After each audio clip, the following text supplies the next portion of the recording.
It's time now for the best high school sports action from the WBCB Sports Network. Catch the best games from Bucks and Mercer County at WBCBsports.com and our Facebook page. Your home for high school sports is right here at WBCB 1490. Good afternoon and welcome on out to Wissahickon High School, the home of the Trojans, for today's Neshaminy Cheltenham High School football game. Great to have you with us on the WBCB Sports Network. Chris Ermer with Gus the Bus Barber and Darnell Turner ready to bring you all of the action. Neshaminy off to a great start so far, 2-0, and they're looking to keep that record unblemished today against the Panthers. Today's game brought to you by BCWSA, St. Mary Medical Center, Rob's Automotive and Collision, The Revere Restaurant, Ben Franklin Plumbing of Levittown, Team Toyota, Nolan Painting, Sandy's Beef and Ale, the N Club, that's the group that supports Neshaminy football. Thanks also to the Humeville Inn, Friends of Joe Hogan, and the Irish Rover Station House. This is the Trentonian pregame show. Kickoff coming up in just a bit. Cheltenham putting together plans to have an all-purpose stadium, and so with those renovations happening at Cheltenham High School, we're here at Wissahickon today. Game also brought to you in part by Lower Bucks Hospital, and they helped make that high school roundtable thing go on Wednesdays at WBCB, and we thank Coach Wilmot and Neshaminy for being consistent guests at the roundtable, and also thank you to Fella Auto Group, all on board for today's high school football action. The Redskins taking on the Cheltenham Panthers. So a neutral site, but this is a home game for Cheltenham. And Gus and Darnell, this is more than just a 2-0 versus an 0-2. Cheltenham, a hungry team that really has the capability to strike quick on the offensive side of the football. Yeah, there's definitely going to be a matchup that if you're Neshaminy, you cannot sleep on this Panthers team. Like you said, can strike at an instant. A lot of talent on that offensive side. It's going to be interesting, like we were talking about on the drive up here. Neshaminy, just with how many power ranking points they have already on the season, they're in good territory in the standings and everything like that. So it's going to be interesting to see how they approach this game today and go against this Panthers team. Yeah, if they are able to get the W, they're going to be keeping pace with the likes of North Penn, Downingtown West, and CB South, who all are at the 3-0 mark in the 6A division. And Cheltenham today playing up. They're a 5A team taking on this 6A Neshaminy bunch. This is the last pre-league contest for both of these schools. And Darnell, one of the things that Neshaminy was talking about, containing quarterback Kendall Jackson, a dual threat guy, and they want to make sure that they keep him in the pocket and they don't let him start running around the field. Yeah, having a dual threat quarterback is a luxury these days. Obviously, you see in college football and the NFL, everyone's pretty much a dual threat. To have that ability to, when the play breaks down, get out the pocket and, do something with your legs, or, extend a play and, make a play downfield. It's something, that gives defenses fits. And for the Panthers, we'll also see Jared Higginbottom carrying the football quite a bit. And when Kendall Jackson does take to the air, he's looking for Isaiah Barnes. Michael Dunn is one of the targets that he's going to be looking at. Mello Stamen and tight end Arthur A.J. Gordon. Again, Cheltenham 0-2. They lost to Wilson on week 1, 28-20, and then fell to CB East 42-26. And that game, Gus, kind of was just went bad right from the start for Cheltenham. They had a bad snap and nothing really was able to get going for them, and they just want to turn the page on that one and see if they can get a good early start, a quick start against this Neshaminy team. That would go a long way for the Panthers. And look out, football fans, here come the Redskins. Yeah, and just like you were saying, Chris, this Panthers team, they're going to have to try to strike early in that last game. Started off from the get-go just a little sloppy, and once you started off sloppy, you're not able to turn around. It just snowballs from there. So this Cheltenham team, they're going to try to look to smack Neshaminy in their mouth early and quickly in this game and try to get them on their heels. Yeah, for them it was that kind of snowball effect. For Neshaminy, They got a great start, week 1 overtime win against Emmaus. I was talking with Coach French, and he said right now we are the biggest Emmaus fans out there because the better that they do, the better the PowerPoints look for Neshaminy, and they were happy to see Emmaus at 2-1 right now. And go back. It all goes back to those play of the PowerPoint points and everything. I don't know the official name. Playoff PowerPoints, something like that. Well, that's what I'm going to call them. But yeah, it's not just about the wins and losses and everything like that. It's about how many points you're able to accumulate. And like you said, the more Emmaus is that how you say it? Emmaus? Emmaus. I don't know how to talk to them. The better Emmaus does, the better that win looks, and the more points they're going to get. And like you said, they're up there with the likes of North Penn and stuff. And then the Neshaminy following up that win on week 1 with a convincing victory over Council Rock North, 34-13. And it's deferring. I think Cheltenham won the toss. And so Neshaminy will get the football first. And that's how we'll get this one going here today on WBCB. Great to have you with us. And we thank all of our sponsors, including the Irish Rover Station House and the N Club. You know, this whole journey started back at the Irish Rover with the Neshaminy High School Football Preview Show on WBCB. At least that's where the journey started for us on the WBCB Sports Network. These guys were putting in the work in the weight room in the off season, but we thank the Irish Rover for hosting that Neshaminy High School Football Preview Show. Fine food and fun for the entire family. Visit the Irish Rover Station House. Oh, national anthem.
All right, ready for some high school football. The Star Spangled Banner performed by the Cheltenham Marching Band. And the 2-0 Neshaminy Redskins take on the 0-2 hungry Cheltenham Panthers. For Neshaminy, it's been quarterback Michael Eckert leading them to the first 2 victories of the season, junior quarterback.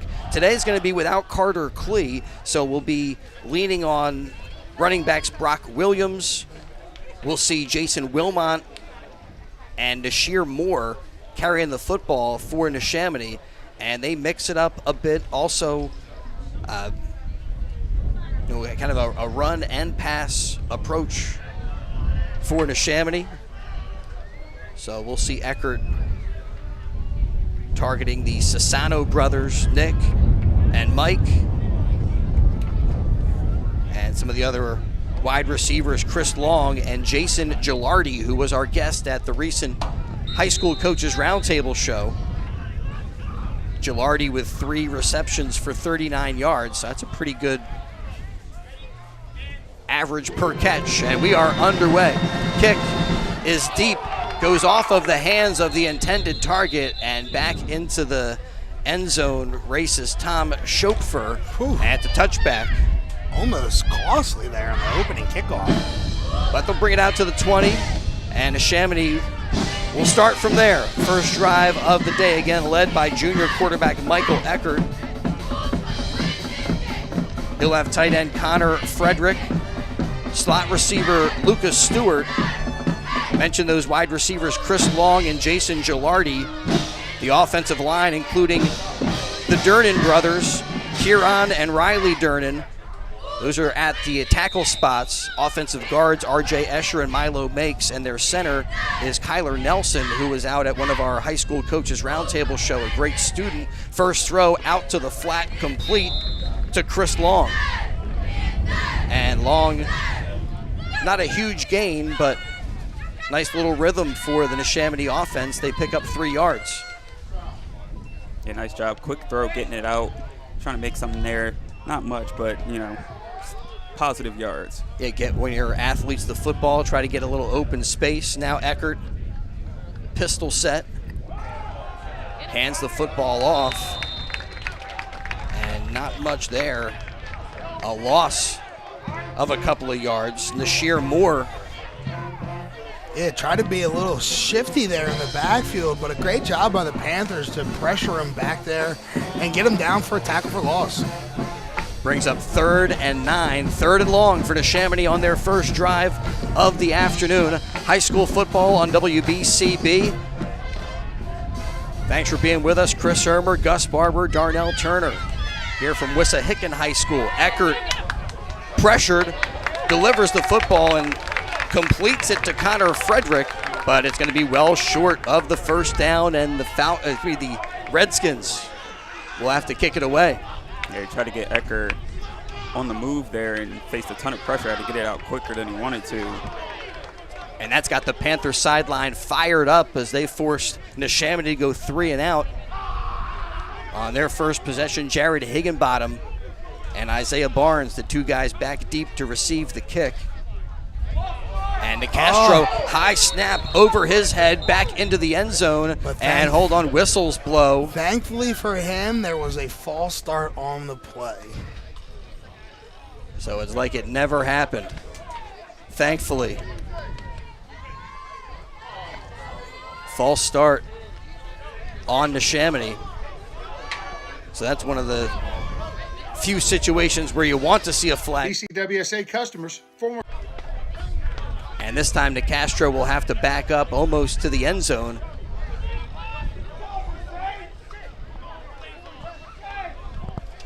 Well, during that whole situation, nobody went to grab the ball. So we got somebody to go grab the ball. And now finally they will place the football down at the 22. Right, they got to mark off some yardage here. Yeah, it should be 4th and 13. All right, now there we go. Mark off the 5 yards, put it down at the 17. That gives a little more room for DeCastro back there. But still potentially a dangerous situation here with a couple of good return guys back there for the Panthers. False start. More movement for Neshaminy. That one was on the gunner there. I think it was number 15 for Neshaminy, the far side. Not great special teams execution here to start. So now back 5 more yards to the 12. And DeCastro will be just inside the end zone, awaiting the snap. 4th and 8, that turned into a 4th and 18. Finally get the snap. The kick is a low line drive. Takes a high hop and is picked up there by Barnes. Barnes trying to cut to the outside, but a nice tackle made by Jason Wilmont. Good special teams play, but good field position for the Panthers for their first offensive possession. Starts at the 30-yard line. Today's game on BCB brought to you by Team Toyota. We thank all of our partners for helping to make portions of today's game possible. And now Kendall Jackson with 3 receivers to the near side. And Higginbottom off to his right, calls for the snap, and whistle foul. It's a false start on the Panthers this time. So both teams with some false starts. Little nerves maybe going into this one. Again, a hungry Panthers team and a Neshaminy bunch that's trying to stay undefeated. Same formation, and the give goes to Brooks. Tries to bounce it to the outside, but no running room out there. Neshaminy's Connor Frederick there for the stop. It's a great job getting penetration and making the tackle. No gain on the play. 2nd and 15 from the 35 for the Panthers.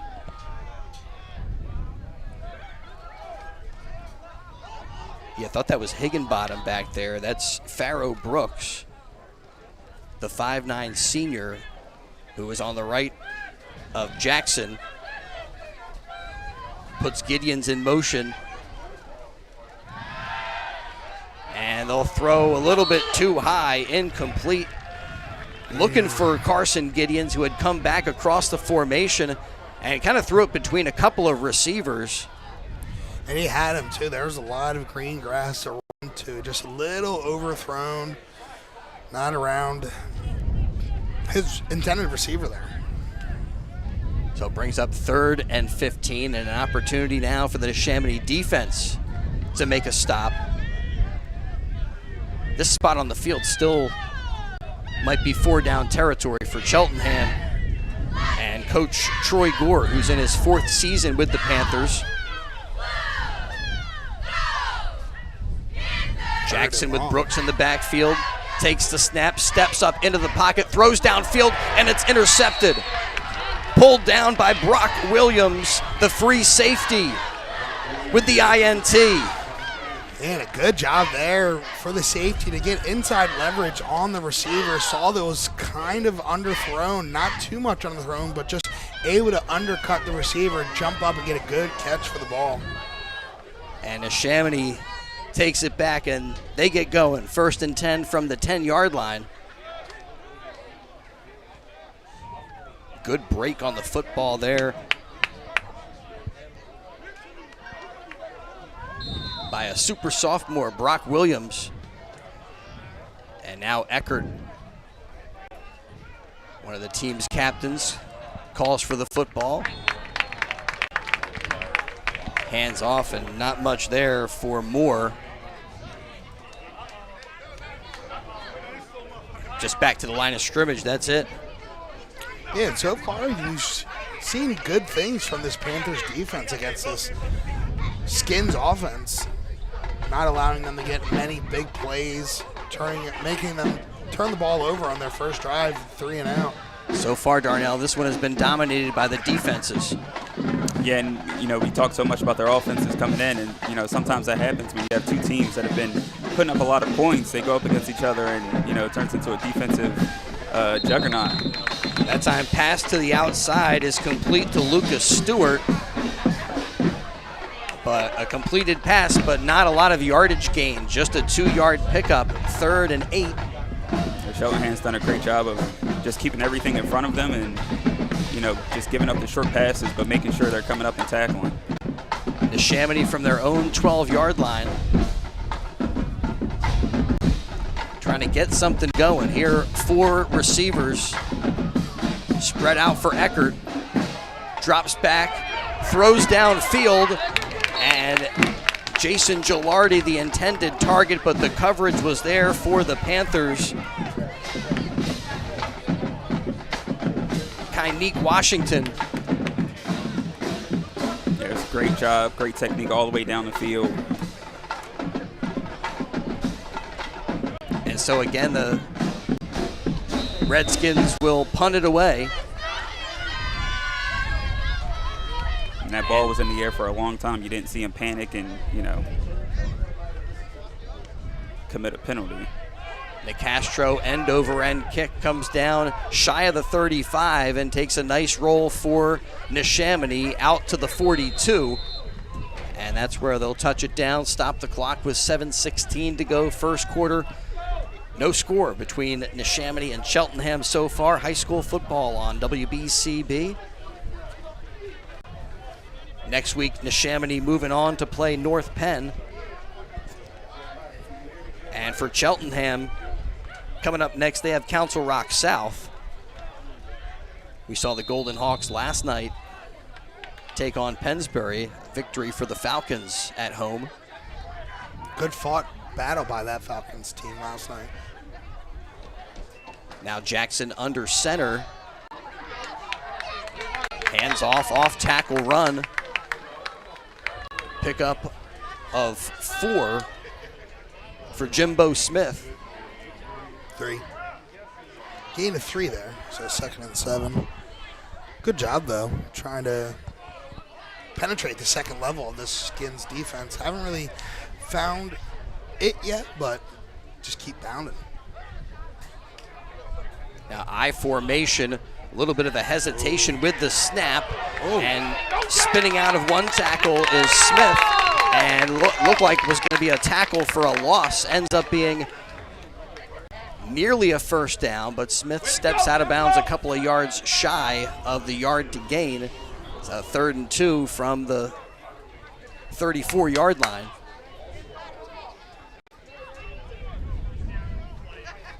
Yeah, heck of a play there to turn a negative, what was sure to be a negative play, into now a 3rd and manageable.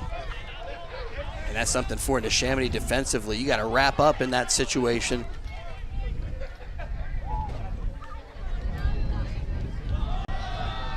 Jackson gives it to Smith. Smith to the near side, out to the 21. And a penalty flag comes out as Jason Gilardi makes the stop.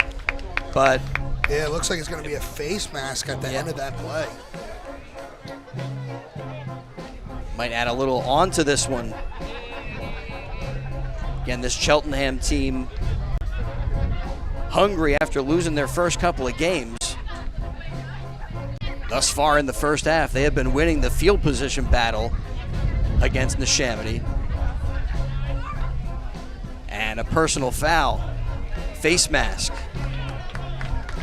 on the Skins. So that'll be half the distance to the goal. Just nearly a goal-to-go situation. Going to be spotted here, I believe, at the 12-yard line. So they're going to be having a chance still to get another first down. All right, now they got Higginbottom in the backfield. And he receives the handoff. Slips through a little hole down to the 5-yard line. And Higginbottom picks up 6 yards.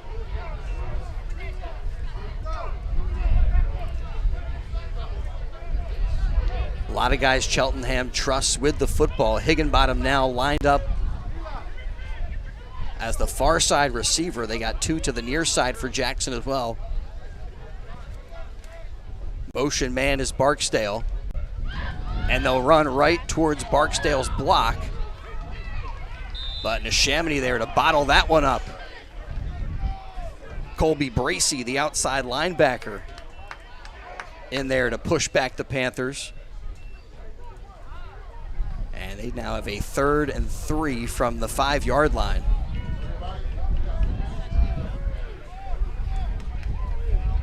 Big sequence here in this game. 5.5 to go. We're just under 5.5 here in the first quarter. 3 extra men on the field for the Panthers there. And here they got that double tight end formation.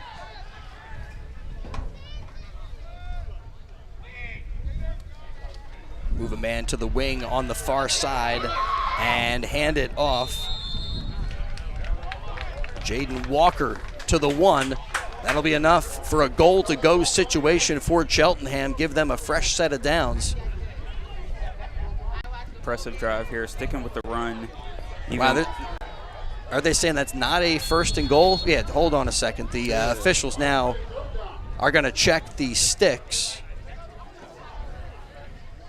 Right now, it looks like the ball is at the 1, and they needed to get at least to the 2.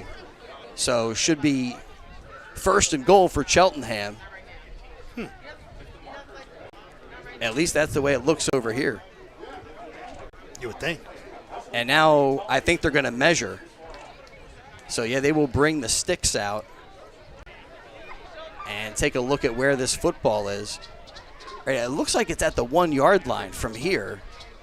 And I think they got it. They 100% got it, I feel like.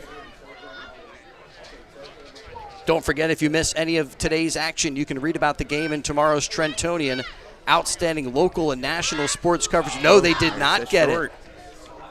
just short Wow. by like a length of a chain, an inch or two. I think that's a bad spot, man. It didn't look like the spot on the field reflected where the chain was on the far side of the field. And it looked like they had it down to the 2, but it will be third and extremely short for Cheltenham. Football just inside the 2-yard line. And Jackson under center, maybe just trying to push this thing in. Quarterback keeper, he gets pushed back, but then bounces it to the outside and goes into the end zone for a Cheltenham touchdown. A 2-yard rush for quarterback Kendall Jackson puts the Panthers on the scoreboard first. It's 6-0 with 4:32 to go, first quarter. Yeah, heck of a job giving a second effort there. It looked like they were going to get stuffed, and he just, as dynamic as he is, able to get out the pocket and make a play. Now on to add the extra point, Andrew St. John. The kick is blocked. The try, no good. So 6-0 the score as we come back up the field, And the Cheltenham Panthers strike first.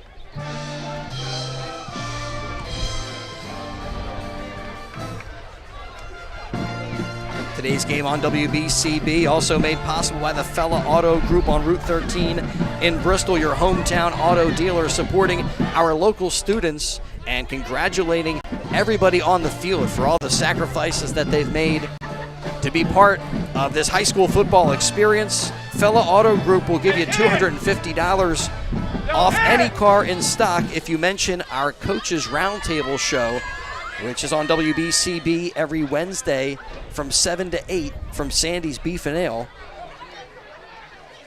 And they'll take $250 right off the top at Fella Auto Group if you mention WBCB and the high school Coaches Roundtable show. Mello Stamen with the kick. Drop back there to Schopfer. Goes to the outside and takes it up to about the 25. 1st and 10 for Neshaminy from there. And right now they need to find out what is going to work for them against this Panther offense. They've had a couple of successful throws out to the flat, but haven't picked up much yardage off of that. And the run game has been pretty much held in check. Right now, Eckert has him in the eye. Hands off to Williams. And Williams, a nice job fighting, falling forward, picks up 9. So that'll work. One of the things the Redskins they're missing their junior running back, Carter Klee. So it's going to be running back by committee today. There you saw Brock Williams in there. We've seen Moore with a couple of touches. Expect to see Wilmot with a couple of carries, and they're the play blown dead. False start. I believe that's what they're going to be calling. Now offside. Oh, wow. It looks like he wanted to do false start for a second. So the Panthers give up 5 yards, and it's a Neshaminy first down up to the 39-yard line. Well, now they're starting to cook a little bit. Let's see if they can keep this thing moving in the right direction. Eckert gives to Williams. Williams busts through a hole and almost was going to have a house call on that one, but a good tackle and brought down shy of a first down. Another 8-yard pickup that time. Last man surviving there. If he didn't get a hand on his foot, he's gone. He's taking that to the cribbo. Yeah, I think that was Alistair Reese, one of the guys who was able to reach out an arm and at least slow down Williams. Double wing on the far side again. The give to Williams, and he bangs his way forward for a Neshaminy first down. They push it across midfield into Cheltenham territory. Finally, their first time past the 50-yard line for this Skins offense. And it seems like finally leaning on this offensive line, getting a good push up front, opening up some holes for Williams, who gets another handoff. Stays on his feet, keeps the legs moving across the 45.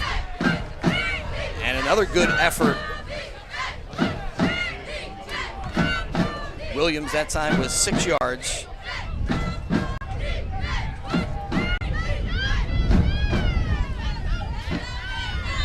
Brock Williams, not a big guy, just a 5'11", 165-pound sophomore, according to the roster. And an injury timeout. One of the Cheltenham Panthers shaken up. And so we will step aside and return here to Wissahickon High School in just a moment for more high school football on WBCB. Phillies pitcher Tommy Green here. I played on the 1993 National League champs, so I know a thing or two about what it's like playing on a winning team. BCWSA has all the ingredients. They make it easy for their customers to get automatic updates by text, email, or phone anytime there is a disruption in your service area. You can even customize your alerts by going to bcwsa.net. That's bcwsa.net. BCWSA, your partner for a safer environment. BCWSA, proven. When it comes to plumbing, there's only one trusted name for your home or business. That's Ben Franklin Plumbing of Levittown. Whether it's drains, water heaters, faucets, or 6-0 Cheltenham in front with 2:11 to go in the first quarter.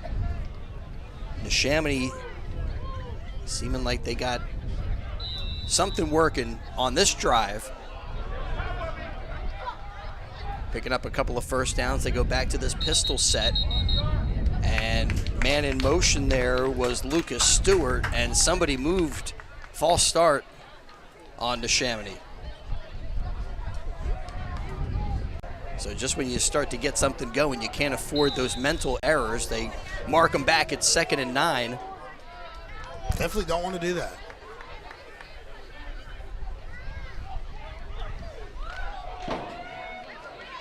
Yeah, Neshaminy, that's their third false start here so far this afternoon. Again, motion man, but again, movement. That time, Wow. Escher And was kind of ready to pull out, and this is exactly how you can get in your own way and destroy your own momentum. And they were having a solid drive there, and now they're way backed up. Went from a 2nd and 4 to now a 2nd and 14. down to the minute and a half mark of the first quarter. Just like how we said, they finally passed the 50-yard line. They pushed all the way themselves back up past it. On the slant, the throw goes to Gilardi, but the pass broken up. Coverage by Jabril Epps. Pretty good throw there from Eckert. Maybe just a touch behind his intended target, but Neshaminy there, now they're forced into a 3rd and long. It was a good job by Epps there, getting his hands in there, making that a difficult catch, and unable to bring that in. And a little physical play in there. Good timing there for the Cheltenham secondary. Eckert drops back, looks downfield, slips one rusher. He's going to tuck it and goes out of bounds on the far side of the field, but there's a flag down. Multiple flags. Looks like it's going to be a holding on the offense. So yep, holding Neshaminy. This offensive line has been shooting this offense in the foot with all the false starts, holdings. What started as a 2nd and 4 here is going to go all the way back to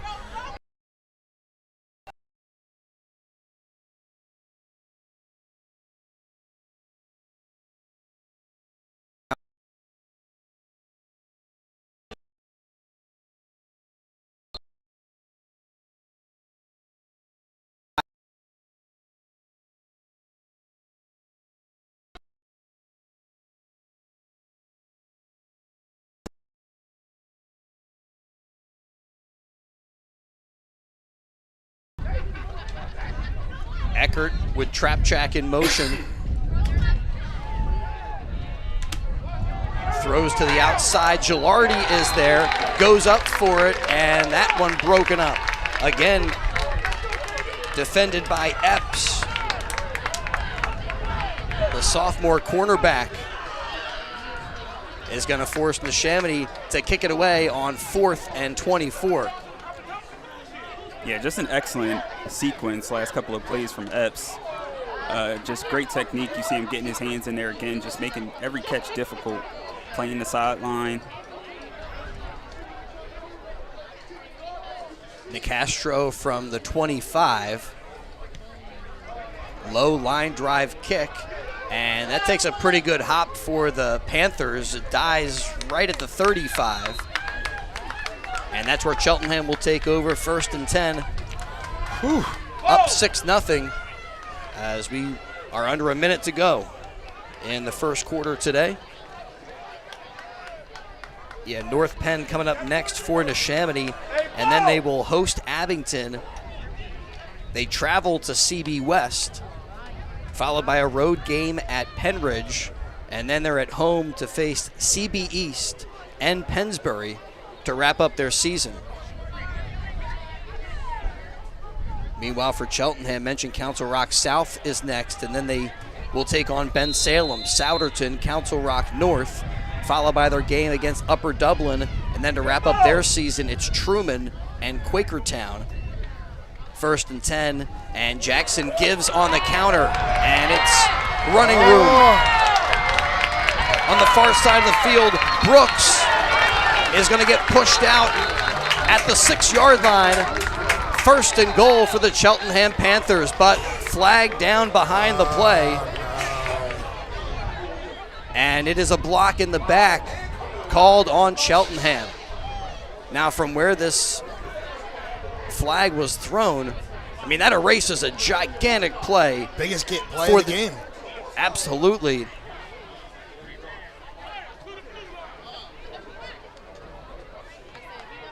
We're going to replay 1st down.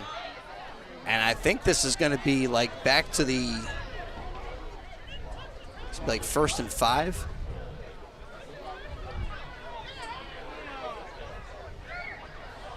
They will give them a 1st down. Mark it at the 45.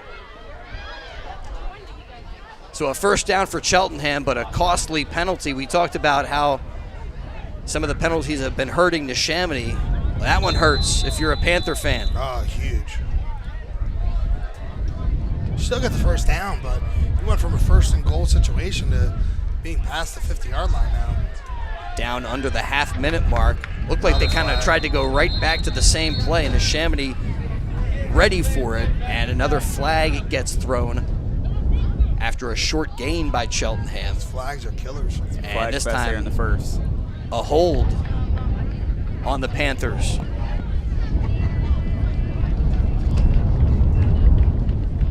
So what looked like some promising developments for Cheltenham now is undermined by penalties.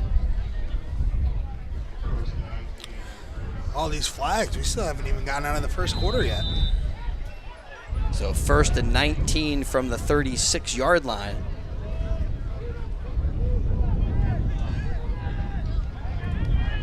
And they spread him out here for Jackson. 3 receivers to the near side, 1 up top. One of the things that Neshaminy trying to do, keep Jackson from running around. They did a pretty good job of that in the first quarter, and before the Panthers can get that play off, the first quarter comes to an end. High school football on WBCB, and after 1 quarter of action, it's Cheltenham in front of Neshaminy, 6-0. And we're coming right back to Wissahickon High School for more high school football. You know, let's keep it right here, actually. Want to thank the N Club and let you know that the N Club on October the 12th is going to do their cash bingo. Sign up online or go to their Prideware table and reserve your spot today. Again, bingo coming up. Support the N Club. Support Neshaminy football October the 12th for their cash bingo event. And don't forget to visit the N Club snack stand for all the great treats they have over there. Show your Neshaminy pride. Check out their Pride Wear and get your merch today. Big thanks to the Neshaminy N Club for supporting Neshaminy football on WBCB. Don't forget, if you missed the action here today, you can read about it in tomorrow's Trentonian. Outstanding local and national sports coverage. Count on it 7 days a week. Oh, look, we got a rogue tent. A little breezy, and the tent goes flying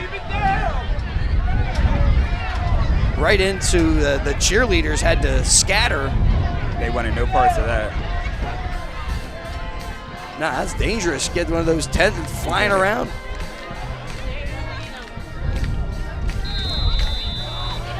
It must be a little breezier than We don't feel it up here in this press box, but you see that American flag going, it's whipping. Handoff. They're on 1st and long. And they get some of that penalty yardage back. Move the football up to the 47-yard line. And quickly now, a little bit of tempo for the Panthers. Give to Higginbottom. Across the 50, 45-yard line.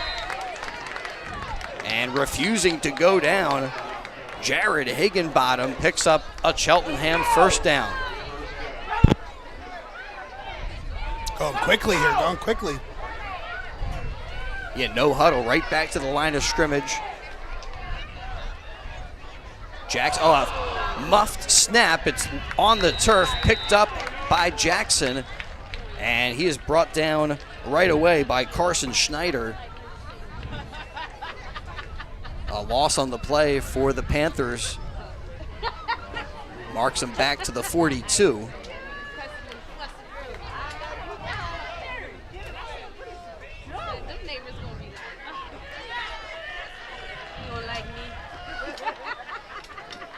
Kind of a mush huddle there. This time 3 receivers up top for Jackson, who looks to the sideline. And now looks to the far side of the field.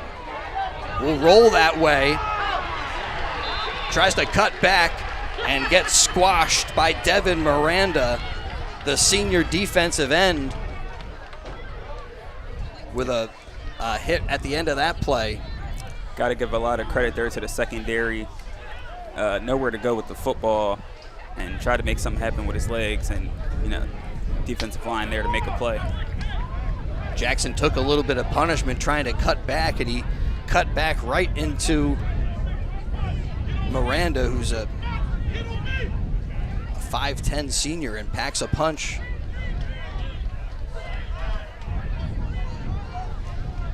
Same look with the 3 receivers up top. Jackson will step up into the pocket, sees running room, will cut back at the 35-yard line, stay in bounds, and work his way close to a Panther first down. We'll see where they marked him out of bounds, but this is a great play by Jackson. We talked about that in Neshaminy contain. It breaks down on that one. I think they're going to say he's like just about a yard short, it looks like. 3rd and 1. 4th and 1. Ooh, 4th and 1, excuse me.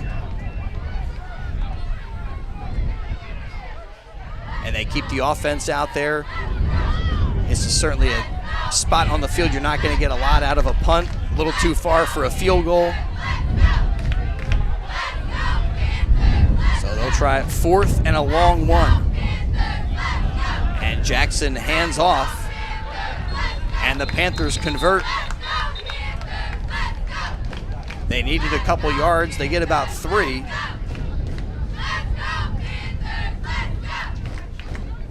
And that time they turn to Pharaoh Brooks.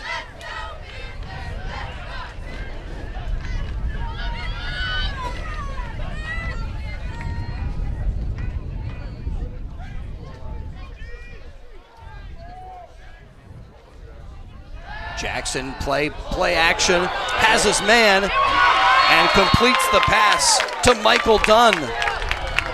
Dunn goes down to a knee, which stops the play at the 5, but it's 1st and goal for Cheltenham. This offense is looking great for this Cheltenham Panthers team. Boy, and a bit of a coverage breakdown for Neshaminy. Dunn found himself wide open. If that pass was on the money, that was absolutely going to be a Cheltenham touchdown. But still, the completion sets him up. First and goal from the 5. Jackson calling for it. High snap, pulls it down, gives the football to Shamar Barksdale, and Barksdale takes it into the end zone for the Panthers. They go up 12-0 with 8:39 to go in the second quarter. Good job just trying to get the edge, finding it, and just cutting it into the end zone. Great blocking. Panthers, they're looking good here in this first half. Well, they were, we talked about a hungry team, a team that they were 0-2, but not to be overlooked. And they are giving Neshaminy all that they can handle. Look like they don't know what to do for the try, and initially looked like somebody was signaling timeout. But I don't think the officials did not see that timeout, which the guys up here, the coaches for Cheltenham, I think they're happy that they didn't burn a timeout in that situation. But they'll go for 2 on the far hash. Jackson with Higginbottom. And the give is to Higginbottom, who scampers into the end zone for the 2-point conversion. And we come back up the field to score 14-0. The Cheltenham Panthers in front of the Neshaminy Redskins. Today's game on WBCB brought to you by Lower Bucks Hospital. Watch the Coaches Roundtable show video streamed live every Wednesday night at 7 from Sandy's Beef and Ale, and brought to you by Lower Bucks Hospital since 1954. Lower Bucks Hospital supporting the youth of our community. And we've got to meet some of the Neshaminy Redskins like Kyler Nelson, their center. Wide receiver Jason Gilardi came out as a guest of the show, and also Woody Moyse, who plays nose guard and came up with a sack so far this season, was also out there at the round table. We thank Neshaminy for their support of that show. But right now they need to get something going. They had a promising drive underway, but then started to make some mistakes with false starts and got called for holding. Shooting themselves in the foot. They've had a good last drive they did. Just false start, holding, false start, just going to back you up further and further. It's just, Neshaminy, if they got to clean these things up, they might be on the scoreboard here. And a short kick. Falling on that one is Dadrian Johnson. And does a good job to secure the football, set Neshaminy up with a 1st and 10 from their own 31-yard line. No, they mark it back to the 28.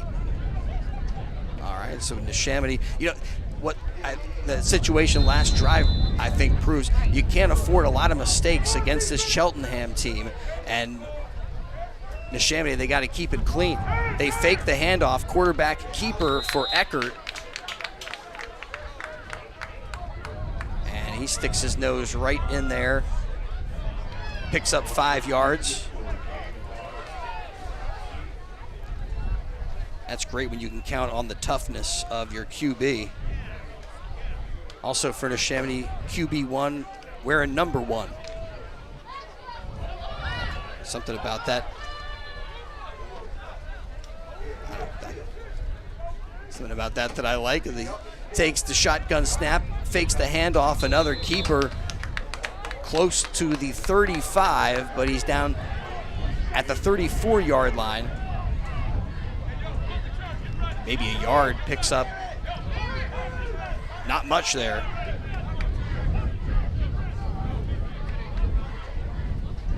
Now for Neshaminy, they knew their secondary was going to be tested going into today's game. And we saw that on the touchdown strike to Michael Dunn, or the long pass to Dunn. which set up the touchdown. Eckert trying to get one of his guys in motion, and confusion leading to a Neshaminy timeout. So they stopped the clock with 7:14 to go in the first half. Cheltenham in front 14-0. Well, for fine food and fun for the entire family, visit the Irish Rover Station House at 1033 South Bellevue Avenue in Langhorne. Open Tuesday through Sunday for lunch and dinner. Tuesdays are Taco Tuesdays at the Irish Rover, and Wednesdays are the Irish Rover's famous prime rib night. The finest cut of prime rib served with salad, grilled mashed potatoes, and veggies for just $17.95. Plus, Wednesdays are also Quizzo nights. Thursdays at the Rover, Killer Burger Night. All your favorite burgers are on special. They have daily and weekend dinner and drink specials, and a special Sunday Fun Day menu for all the NFL games. Irish Rover Station House.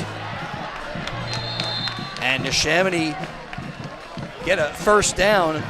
They hand the football off to Moore, and they move the sticks. That's what Neshaminy has to keep doing, trying to just keep getting first downs. You don't need a home run here just because you're down 2 possessions. You stick to the game plan for sure. First and 10 from the 45. Oh. There the give again to Moore, but nothing doing. As Cheltenham, Mekhi Farrell blows that play up. Yeah, he was back there so quickly. As soon as he got the ball, he was in his face.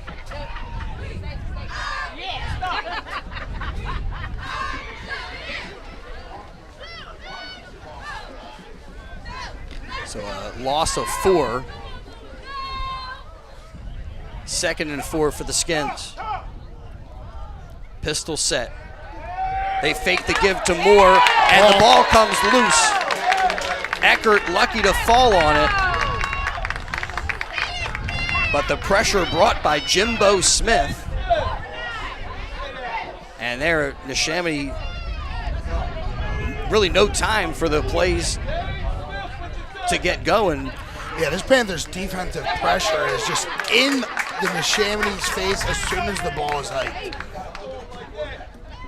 A huge loss on that one. 3rd and 24 with a bit over 5.5 to go in the first half.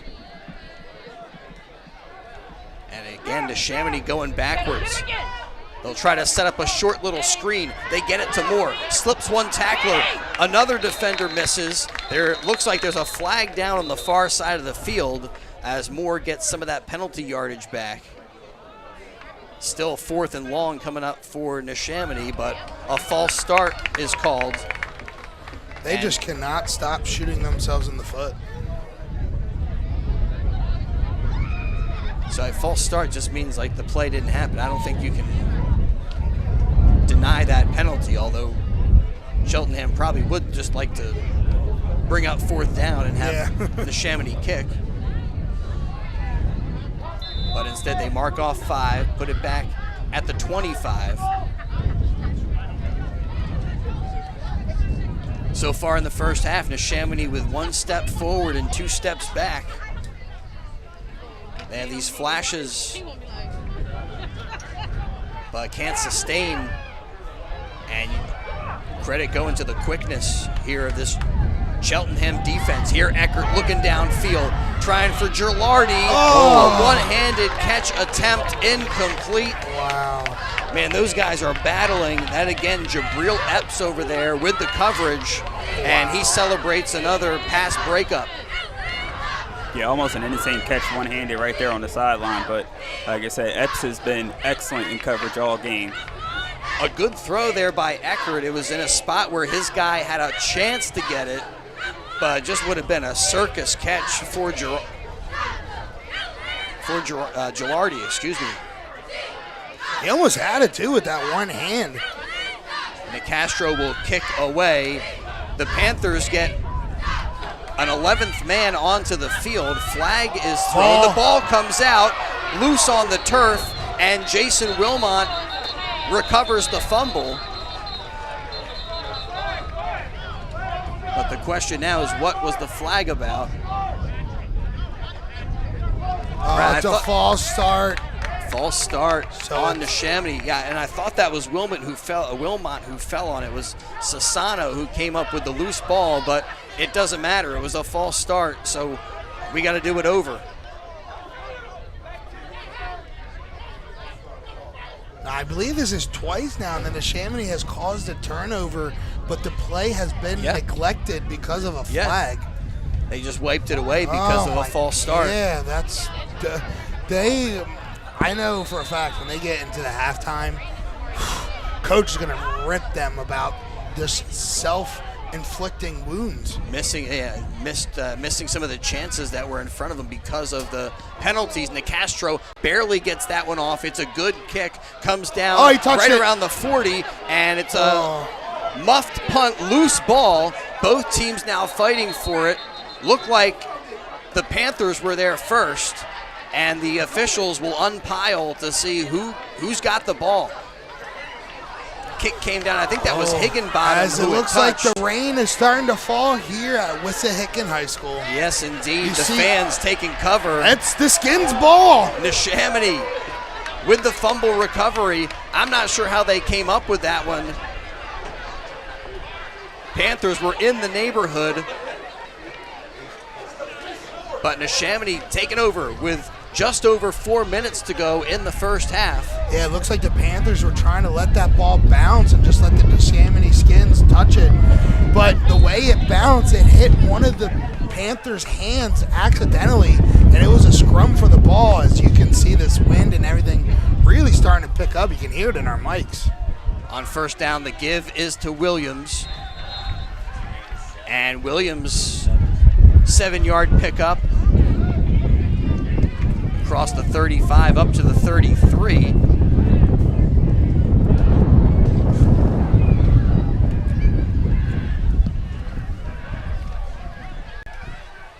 Second and 3 for Neshaminy. Under center goes Eckert. Gives to Williams. Tries to cut back, but his cut right into a couple of Panther defenders. And it's a loss of a couple. Yeah, that's true. 3rd and 7 for Neshaminy.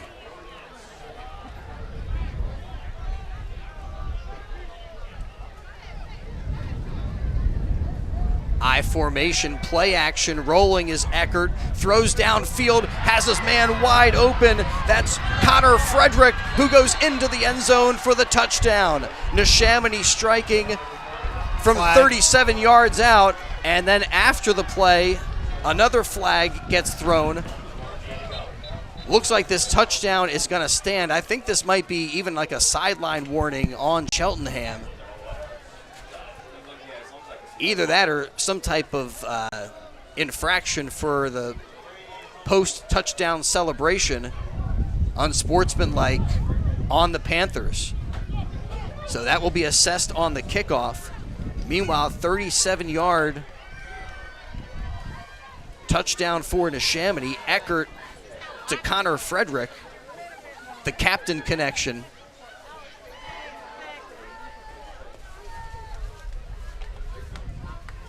And 14-6 as we await the extra point try for Nicastro. Kicks out of the hold of Wilmot.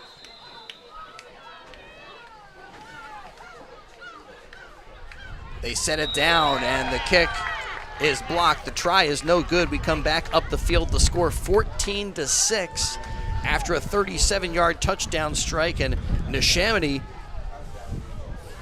helping to really turn this thing around. And with under 3 minutes to go now, you start to think about how the second half is going to get underway. Neshaminy, they won the coin flip, and they deferred to the second half, so they will get the football to start quarter number 3. And in a game where, looked like Cheltenham was starting to stretch things out. And now we'll see this penalty yardage get marked off for the kickoff. Yeah, they're going to kick off from the Panther 45. Wow. We mentioned that on one of the big pass plays for the Panthers, looked like there was a breakdown for Neshaminy there. Somebody lost Connor Frederick in that coverage. Yeah, somebody miscommunication on the back end. He had a lot of space around him, and good throw by Eckert. And yeah, wind kicking up. The ball comes off the tee.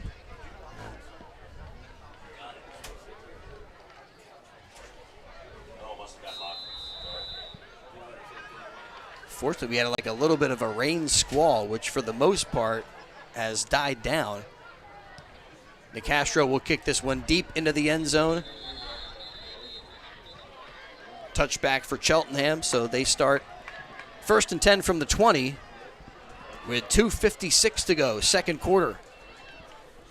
High school football on WBCB. Chris Ermer with Darnell Turner behind the camera. Our video engineer, Gus the Bus Barber. Great to have you with us as well.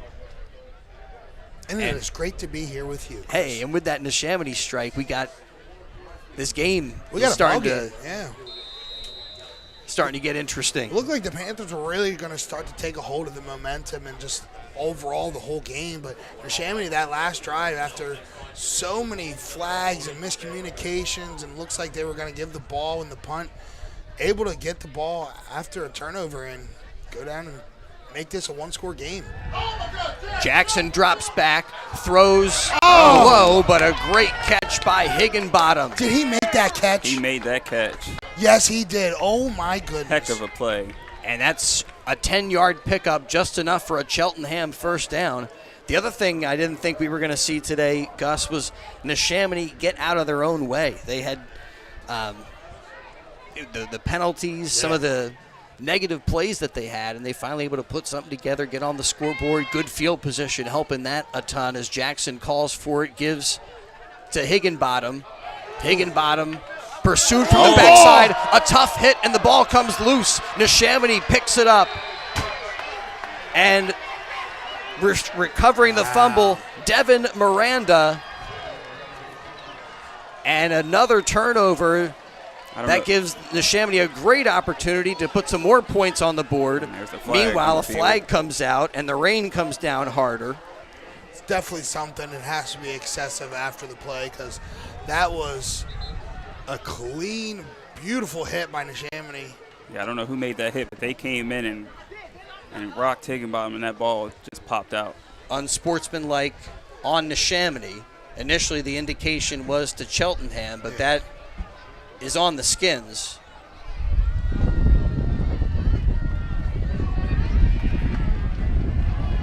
Darnell, I think we're going to pull this camera in just a touch. Sorry, everybody out there.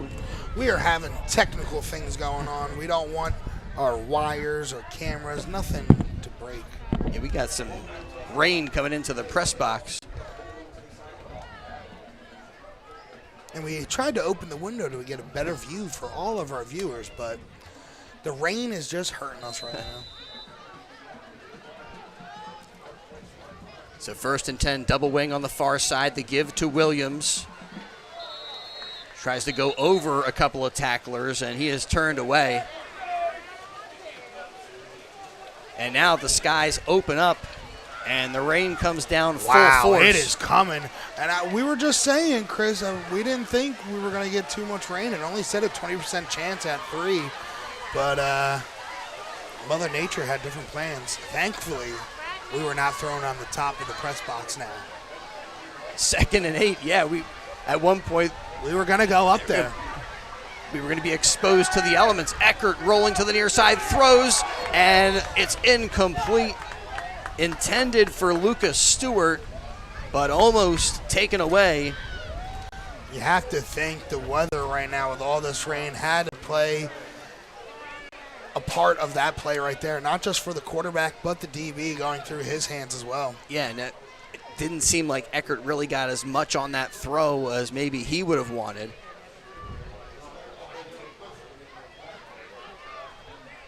And yeah, throws it right into a dangerous situation, but incomplete. Stops the clock with 1:28 to go. 3rd and 8 coming up for Neshaminy, and a penalty flag. I think it was going to be maybe a delay of game, and the Neshaminy got the timeout in just before the flag is going to be assessed to them.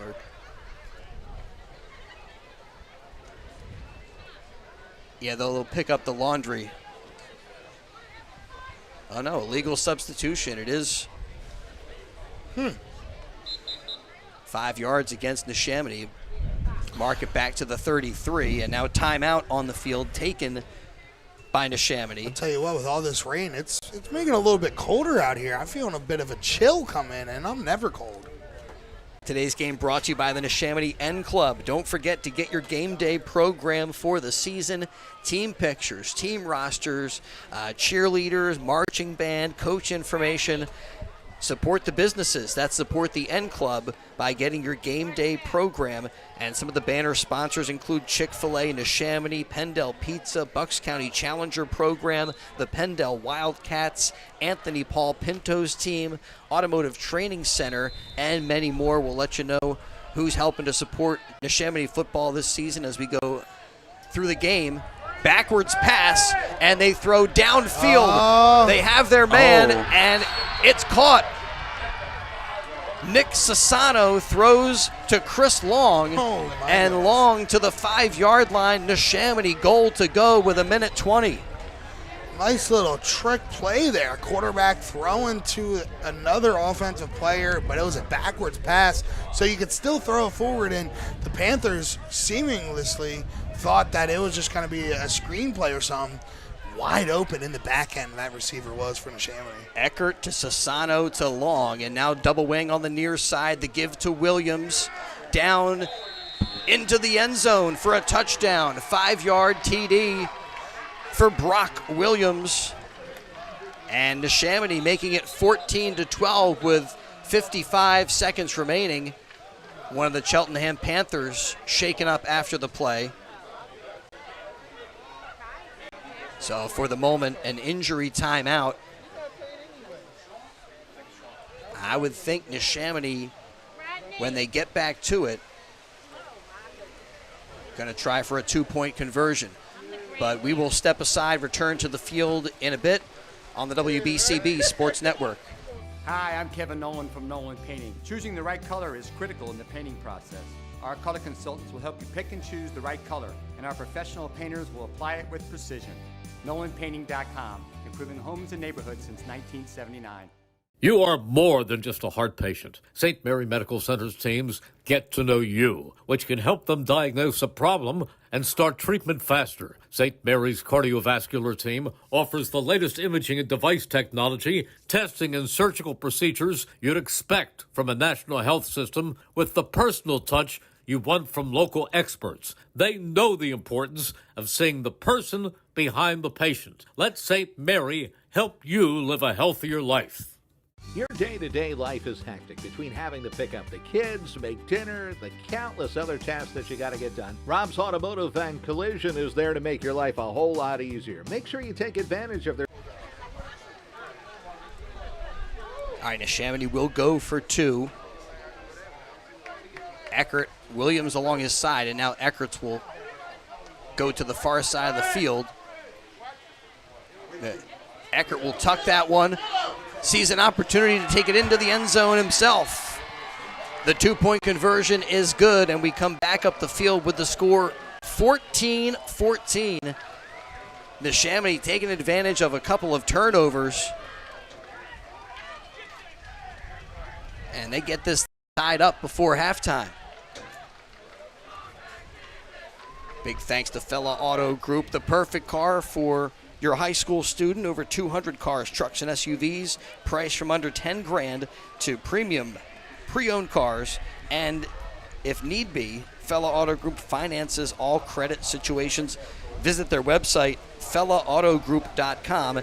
And don't forget to mention the Coaches Roundtable, and you get $250 off. They also service all makes and models oil changes to engines and motors. Get 10% off of any service work that you do if you also mention the High School Coaches Roundtable Show. And we thank Fella Auto Group for making portions of today's game possible. Neshaminy down by a couple of touchdowns, erasing the deficit with a 5-yard Brock Williams score, and now a squib kick picked up at the 25-yard line, returned by Carson Gideons. He brings it up to the 35. But for the Panthers, not a lot of time to work with. Under a minute. There's that 48 seconds remaining. And another Panther, well, looked like Barksdale initially slow to get up. And yeah, now an injury timeout on the field. And it looks like Barksdale right back to his feet. So we will keep it right here. Well, this afternoon has turned out to be, have some wacky weather. We've got these wet bursts of rain. Another one picks up again as the Panthers get set for a 1st and 10 from their own 35. Got to think with this weather and everything, they're probably going to keep it pretty much vanilla here. But you never know. Jackson from the gun. Now he drops back, looks downfield, flush from the pocket. Now he steps up, bangs into a couple of defenders, and eventually brought down by Devin Miranda. Gain of about 5 yards. The ball came out at some point, but the ball carrier was already down. Timeout on the field as the Panthers want to talk it over.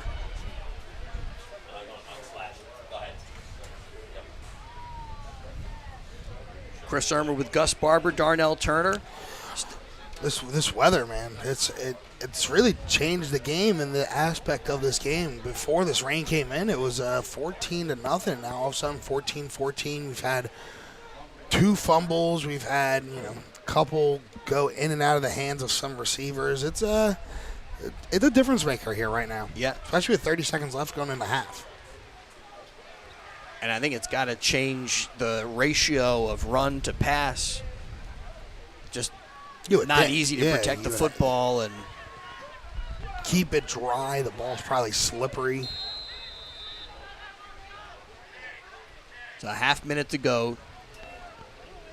Jackson will look downfield, flush from the pocket, and he's just got to throw it away. A flag comes out, maybe a holding call. But Devin Miranda, the senior defensive end, has been all over the place. Holding is the early indication, and it is holding against the Panthers.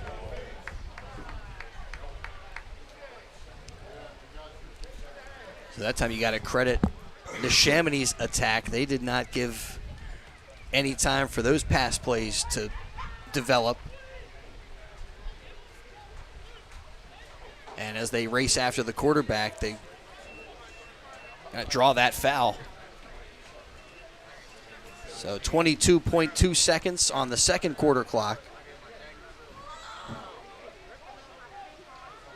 So on the way up, Gus and I were talking about Friday night football and Saturday football. And the games on Saturdays, they seem like they take a little longer. Yeah. And as the whistles blow and maybe it's just my mindset, Darnell, but certainly today's game, with all the flags and stuff, has had a deliberate pace. Maybe it's the early start, Yeah. The jitters. And maybe some of those jitters led to what we saw earlier today, a lot of false starts for both teams. And now with 22.2 remaining,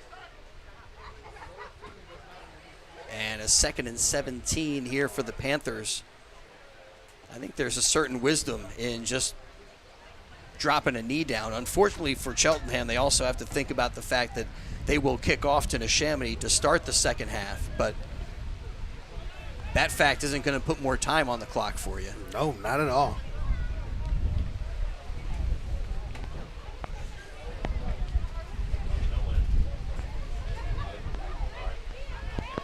But on their first two plays, they've been looking downfield. This time, though, Jackson under center.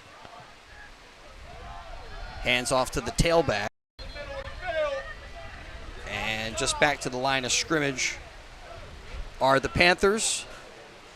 And that will be the end of the first half as the final few seconds coming off the clock. And we are even at 14. We'll take a quick break, return to recap first half action, and get you ready for the second half here today on WBCB. And yeah, that's all coming up in just a moment. 14-14, our score at halftime. Hi, I'm Kevin Nolan from Nolan Painting. Choosing the right color is critical in the painting process. Our color consultants will help you pick and choose the right color, and our professional painters will apply it with precision. NolanPainting.com, improving homes and neighborhoods since 1979. At Penn Community Bank, we're in the business of building thriving communities. That means making sure businesses like yours have the banking and lending support they need to grow. From loans to meet your needs, no matter the industry or project size, to cash flow tools that put your money to work for you every day. We know better than anyone, your success is our community success. Penn Community Bank. Here we grow. Learn more at penncommunitybank.com/business. Hi, Merrill Reese reminding you to come back home to traditional Italian cuisine at the Revere Restaurant, 802 River Road in Ewing Township. You'll always feel welcome at the Revere. It's like stepping back in time where you'll feel like you're dining in South Philly or New York's Little Italy. Start your meal with complimentary Hoboken bread. Choose from a menu featuring fresh seafood dishes, succulent steaks and chops, or homemade pasta dishes. You can even eat at the bar. The Revere is open 7 days for lunch and dinner. Private room available for special affairs, plus catering. For reservations, call 609-882-6365. That's 609-882-6365. Come home to traditional Italian cuisine. The Revere Restaurant, 802 River Road, Ewing Township. This is Tommy Green from the 1993 National League champion Phillies. And here's the pitch. BCWSA water and sewer customers, you have a new and improved option to pay your bill that's convenient, reliable, and secure. Powered by Invoice Cloud, you can pay your bill 24/7 online, pay by text or phone, or sign up for AutoPay to avoid fees for late or missed payments. Visit bcwsa.net to sign up or for more info. That's bcwsa.net. BCWSA, prove it. If anyone thinks cancer is going to define you, they've got another thing coming. We know you are more than someone healing their heart. At Trinity Health, we know the importance of seeing the person behind the patient, the fear, the joy, the journey. Bringing you the expert medical teams and state-of-the-art technological advancements of a national health system, along with the personalized care that helps you feel better. Because we see all of you. An injured knee might look pretty simple, but there's a whole person behind that injury. One who misses the feel of his jump shot and spending time with friends on the court. It's not enough just to heal. He needs to get back out there. St. Mary Medical Center, a member of Trinity Health Mid-Atlantic, is here to help you reach your goals. Trinity Health Mid-Atlantic combines all the knowledge and expertise of a national health system with personalized health care that treats the individual behind the injury because they see all of you. Well, the rain continues to fall at halftime with the teams even at 14. Got a good one going high school football on WBCB. It was the Cheltenham Panthers striking for the first couple of touchdowns.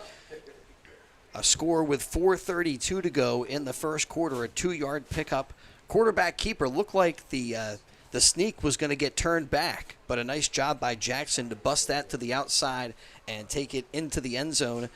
They failed on the try, so 6-0 was our score at that point. And then Cheltenham adding on, 8:39 to go in the second quarter. This time a 5-yard pickup, and 14-0 was the score. That time touchdown for Shamar Barksdale.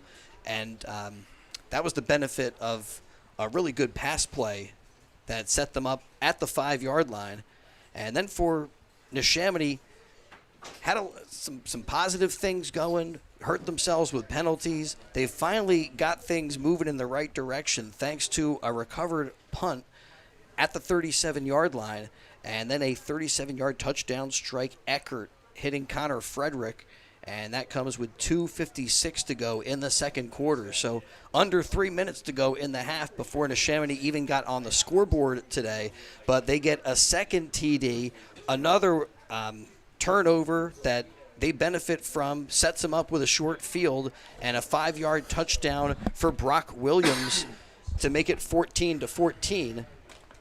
And actually the first Neshaminy try failed as well, trying for the extra point. So they went out for the 2-point conversion, and that time a keeper that was good for Eckert as he takes it into the end zone to tie us up at 14, and Neshaminy will get the football here to start the second half as the Panthers will kick off to get things going again. Meanwhile, you got some wet Neshaminy fans on the far side of the field. Most of the Panther fans a little more sensible. They have gone to seek some shelter or find somewhere else that's a little bit more dry to be. Everybody's wet right now. We got to give some credit over there for Neshaminy for traveling. And I don't obviously they expected some rain. Everybody's got their umbrellas out there, but I did not expect this much rain. I didn't really expect it at all, I'll be honest. I knew it said there was a chance, but I saw it was a small chance. So I'm like, we'll be good. We'll be good. Well, you know, this is something else right now. And could influence how this second half is played, which you talked a little bit about, Gus. Yeah, before this rain came, Cheltenham up 14-0. They looked like they were going good offensively, getting pressure defensively, and just really having an all-around game. And then the rain started to come in. You started to see the momentum start to shift. Neshaminy, 14 quick points by them in that second quarter. So interesting to see in the second half if this rain is still going to play a factor and how long this rain is going to be here for us. And Darnell, I would think, as an offensive coordinator, you're thinking, look, I need to protect the football here. And we saw some good things from Neshaminy when it came to the run game. They just need to sustain that stuff. But throwing the football around in this kind of weather seems like you got to risk it to get the biscuit, but you got some additional risks with a slick ball. Yeah, I'm sure the game plan, may change a little bit. Definitely some more runs. It's, some pretty bad weather right now. Hopefully it can change as the game goes along, but, if it stays like this, be pretty tough to take any shots downfield. And I guess that's the thinking on one hand, but then you also say, hey, they're playing on the same field that we are. The offense, we know where we're going. Defense has to react to what we're doing. And so maybe one offensive coordinator thinks protect the football and run, and another more bold coordinator says, look, we're going to come out there. We stick to the game plan. We're still going to throw it around and just trust our guys to make the plays when they're out there. Well, halftime here at Wissahickon High School, the home of the Trojans, the site of today's Neshaminy Cheltenham High School football action. We're all even at halftime, and we'll step aside, take care of a few more messages, recognize some of our sponsors, and get back to action in just a bit. Hi, I'm Kevin Nolan from Nolan Painting. We paint over 2,500 homes a year, and as you can see in our reviews, we have lots and lots of satisfied customers. So I always say, if you're not happy, we're not happy. It's because we care so much that we provide 100% customer satisfaction. We're going to put a lot of care and effort in what we do. We're going to do a super neat and clean job. Really, that's been the secret of our success. I don't think there's a company out there that provides better customer service than Nolan Painting. Nolan Painting, improving homes and neighborhoods since 1979.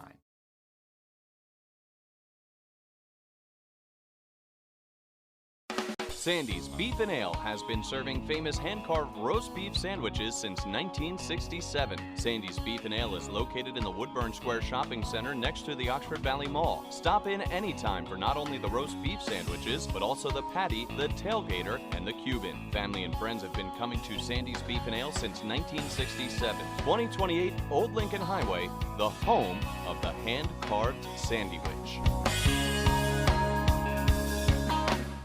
Rob's Automotive and Collision Center in Lower Bucks County is a full-service repair center with competitive prices, top-of-the-line products, and the finest auto body and mechanical repair technicians anywhere.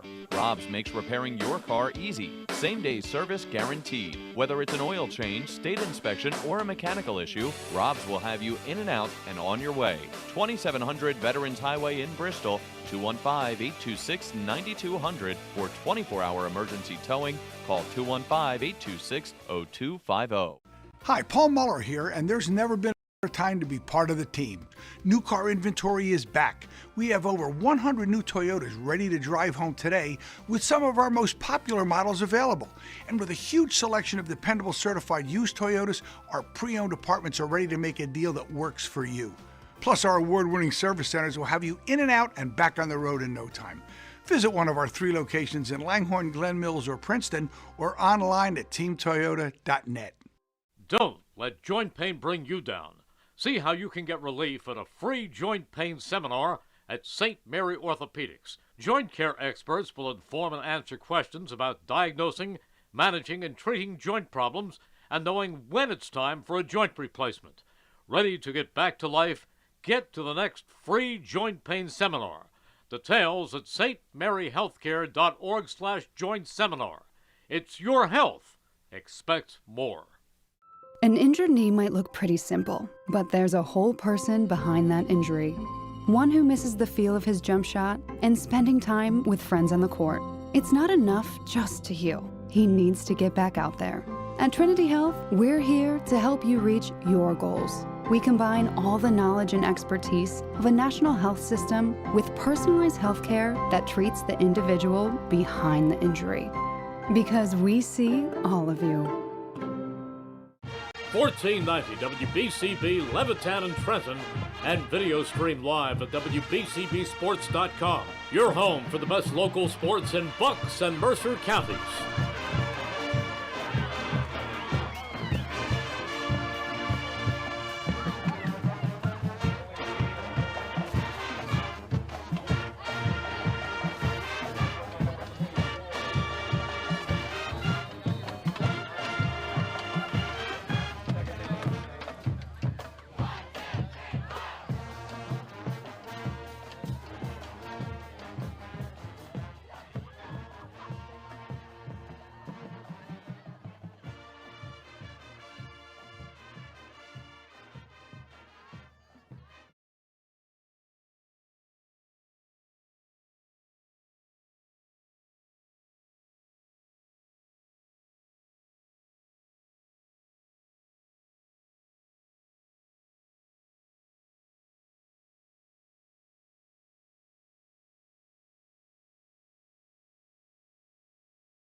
BCWSA customers, former Phillies pitcher Tommy Green here. I played on the 1993 National League champs, so I know a thing or two about what it's like playing on a winning team.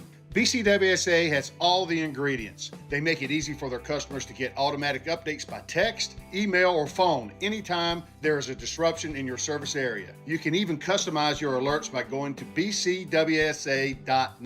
That's bcwsa.net. BCWSA, your partner for a safer environment. BCWSA, proven. When it comes to plumbing, there's only one trusted name for your home or business. That's Ben Franklin Plumbing of Levittown. Whether it's drains, water heaters, faucets, or sewers, Ben Franklin Plumbing of Levittown can solve all of your plumbing problems. Time-tested and punctual since 1984. It's Ben Franklin Plumbing of Levittown. Call them at 215-943-1776. That's 215-943-1776 for Ben Franklin Plumbing of Levittown, a proud supporter of high school athletics in Bucks County. Hi, I'm Kevin Nolan from Nolan Painting. Choosing the right color is critical in the painting process. Our color consultants will help you pick and choose the right color, and our professional painters will apply it with precision. NolanPainting.com, improving homes and neighborhoods since 1979. You are more than just a heart patient. St. Mary Medical Center's teams get to know you, which can help them diagnose a problem and start treatment faster. St. Mary's cardiovascular team offers the latest imaging and device technology, testing and surgical procedures you'd expect from a national health system with the personal touch you want from local experts. They know the importance of seeing the person behind the patient. Let St. Mary help you live a healthier life. Welcome back to Wissahickon High School. Neshaminy and Cheltenham, even at 14 at halftime. And got a quick word with Coach Wilmot before the game. And I said, what's the key today? He said, what are you talking about with your team? And he said what he put up on the board was win every play. And it took him a little bit to get even with this Cheltenham team, but that's the, I think, mindset they're going to be taking into the second half. They will get the football first. And he said, take it one play at a time. And, you're down 14-0. I think it's especially important to keep that type of mindset. And a hungry Cheltenham team really came out to fight today. And we got a lot more football in front of us. So go anywhere, as we got a good one brewing for you. Mention that next week Neshaminy will head to North Penn. And we got that game for you. I'm imagining that Rob and Nick are going to be back. I would assume so. They're normally the two guys on the Neshaminy games. Yeah. Obviously, since this game was moved, their schedules probably were conflicted. So right. You hear us beautiful voices on it. We're normally on the Falcon games. But, yeah, I would assume that they would be back on there. And, again, this game moved because Cheltenham putting together some new stuff on their campus with an all-purpose field, and that's eventually where these Panthers are going to play. But today at Wissahickon for this one, a little bit different. Saturday after feels like a homecoming whenever we're on the gridiron on a Saturday. So, next week at North Penn, and that game will be on the WBCB Sports Network. Neshaminy down early, but hoping to keep pace with the top teams at the 6A level. And you look at Cheltenham as well, 0-2, giving Neshaminy all they can handle today. Regardless of how this second half goes, I think they can take some confidence into their league schedule. Again, from here, it'll be Council Rock South, Bensalem, Souderton, Council Rock North, and some winnable games for the Panthers for sure. And no doubt they haven't given up on this one. But oh, yeah. They, like we said at halftime, this was a 14-0 lead for them before this rain came in and really started to change the aspects of this game. But, yeah, even if at the end of the game, no matter what the score is, like you said, a lot of positives to take out of this game going ahead into the league schedule. So skies have cleared, rain letting up a smidge, but certainly it gave this field a soaking. And players are going to be dealing maybe with a little bit of a slick field. Yeah, Did you happen to see the Eagles game last night, Darnell? Oh, yeah. I mean, everyone's talking about that field. I just don't.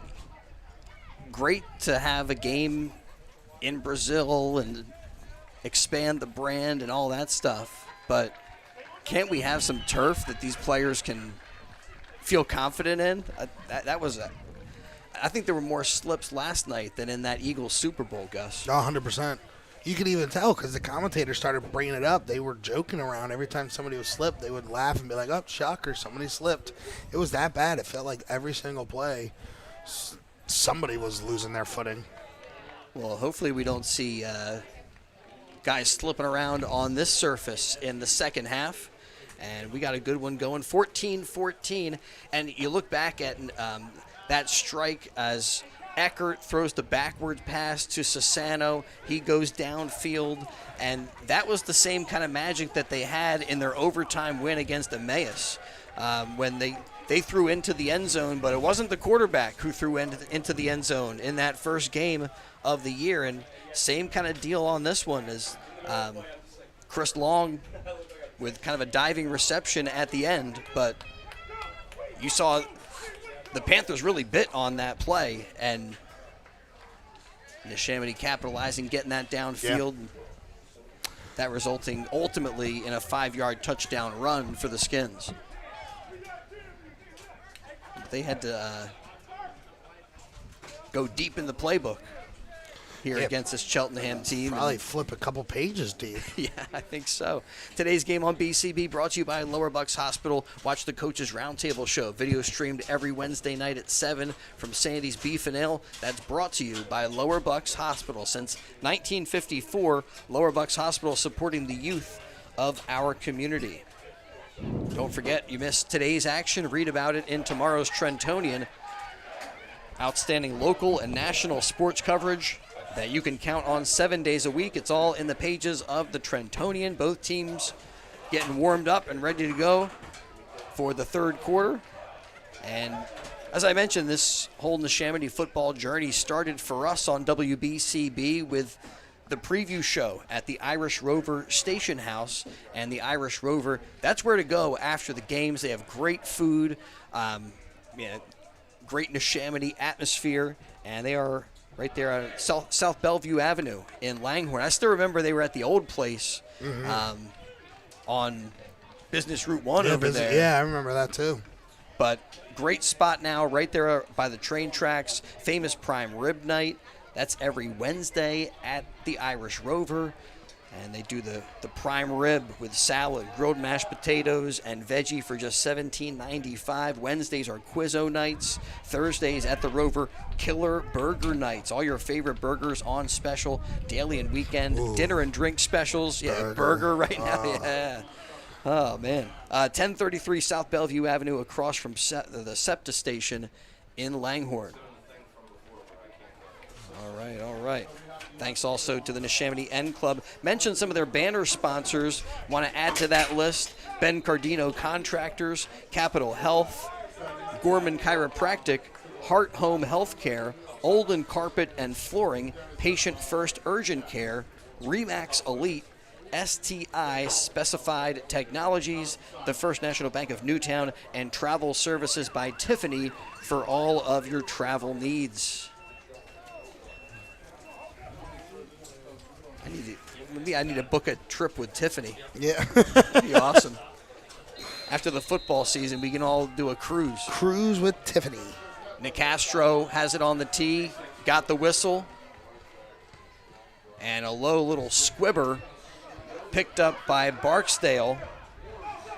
And Barksdale still on his feet. Oh, that was a high. Has him around the shoulders, but Barksdale refusing to go down. That was Chris Long who had him up around the shoulder pads. Yeah, it looked like a high tackle attempt, almost a face mask there. So up to the 33-yard line brings it to Barksdale. So 1st and 10 for Cheltenham.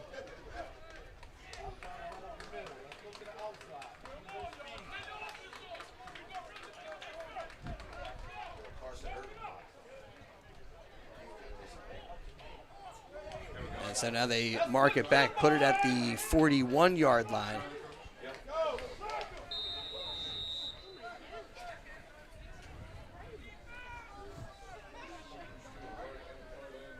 And Jackson under center, motion man coming to the near side.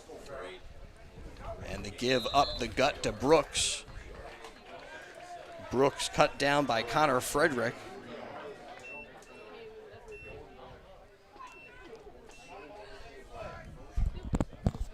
Well, I'm easily mixed up, and I apologize, football fans. I thought Neshaminy was going to get that kickoff. They did. I don't know, whoever won the toss deferred. And anyway, I got things all wrong. It be like that sometimes. Yeah, it does. Bad snap. Low snap. Jackson picks it up, but another great play by Devin Miranda. Big loss there. Low snap messed up the timing, and Miranda gets to the QB. Loss on the play, brings up 3rd and 13.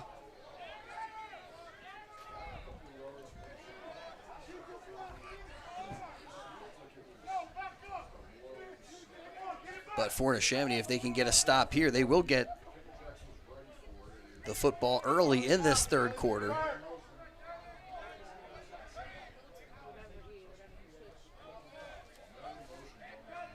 Barnes moves to the other side of the formation.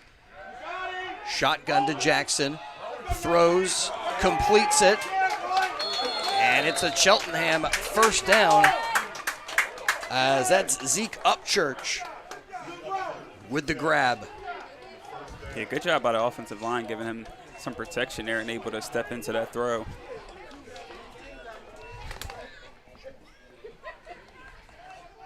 So now into Neshaminy territory. 1st and 10 from the 48-yard line.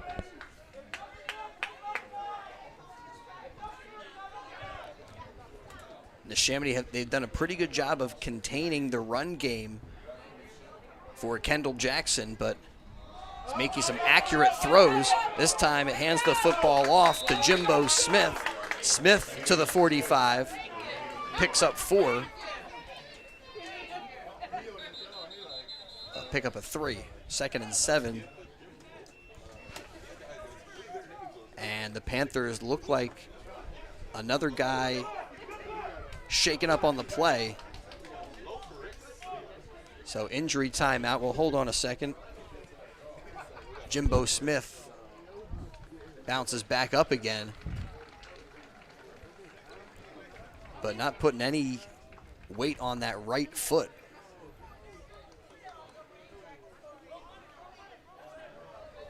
Well, you don't like to see that. Yeah, definitely don't want to see that. Hopefully Smith can return to action.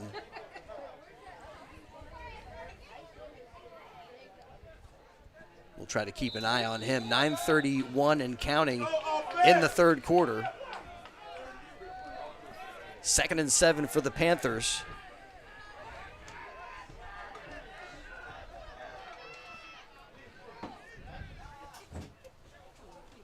Another low snap. Picked up, and it's a one-arm grab. Rumbling down the field along the near side is Jermaine Lil Bricks Williams. Lil Bricks with a one-arm grab. That was a heck of a catch there by Lil Bricks. And he picks up a first down to the 20-yard line. Into the red zone are the Panthers. Yeah, they've come out here in the second half and really good execution offensively. And some good throws from Jackson. This time, hands off to Kamal Mason. And Mason just back to the line of scrimmage. That is it. Good job up front. The defense here for Neshaminy, including defensive ends Owen Schwartz and mentioned quite a bit Devin Miranda making his presence felt. The inside guys, Jason Cunningham and Woody Moyse, the 2 interior defensive linemen for Neshaminy.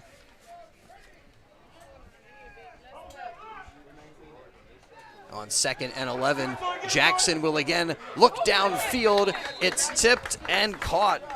Isaiah Barnes able to keep that one alive, and he comes down with the reception. Not a huge pickup, but they move it up to the 18-yard line and bring up 3rd and 7. Yeah, they moved it downfield now within striking distance. 3 receivers to the near side for Jackson.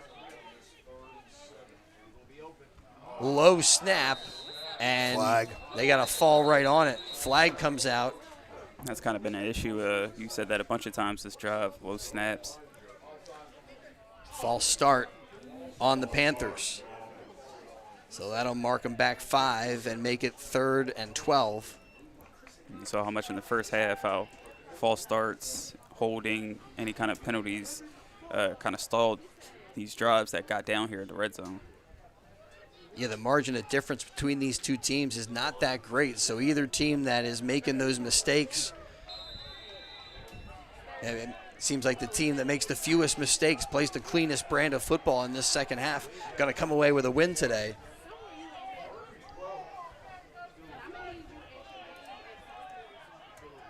Now just outside the 20-yard line, and Jackson calls for it. Drops back. Miranda flushes him from the pocket.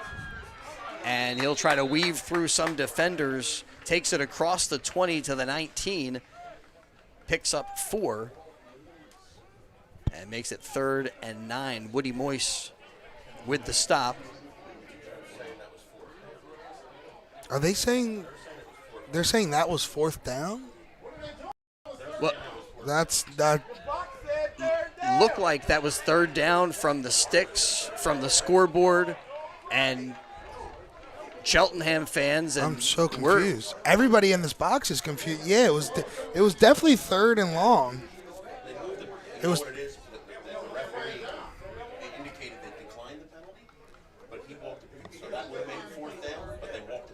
Yeah. Huh. So there's a little confusion because what we were told is that it looked like the referee waved off the penalty, but still walked the ball back to where the penalty marker would have been. And the officials so everybody are saying, is confused. Even fans, people in the press box, everybody. But what the officials are saying is that it is 1st and 10. That was a 4th and out. So we got a first down for Neshaminy. Okay. So it should have been 4th and not as long. That's what it seemed like for us, but Eckert, play action, throws downfield, incomplete. Lucas Stewart, the junior receiver, there got a fingertip on that one, but couldn't haul it in. Good coverage by Cheltenham.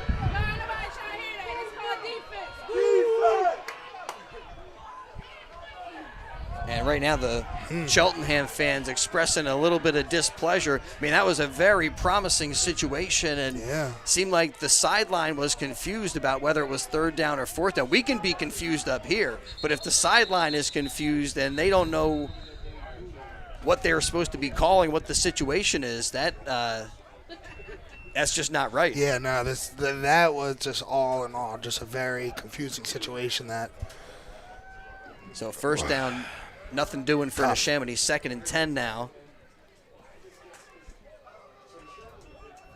Clock stop was 7:12 to go and a timeout on the field. Today's game on WBCB made possible by the Irish Rover Station House, right across from the STEPSA station in Langhorne.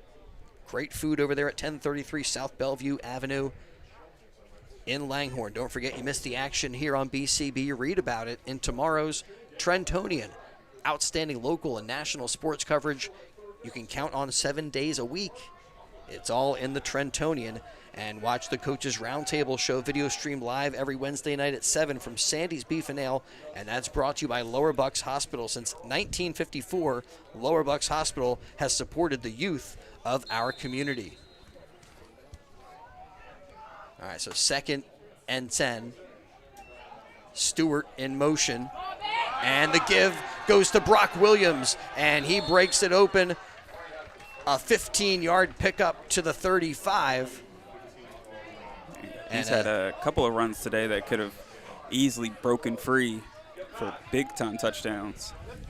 Yeah, that was another one where there was just one guy that was out there that, fortunately for the Panthers, was able to bring him down, but it feels like just a matter of time before Williams is able to break one of those huge ones. Here he gets the handoff again, picks up a couple of yards. And tackle made there by Sean Alston.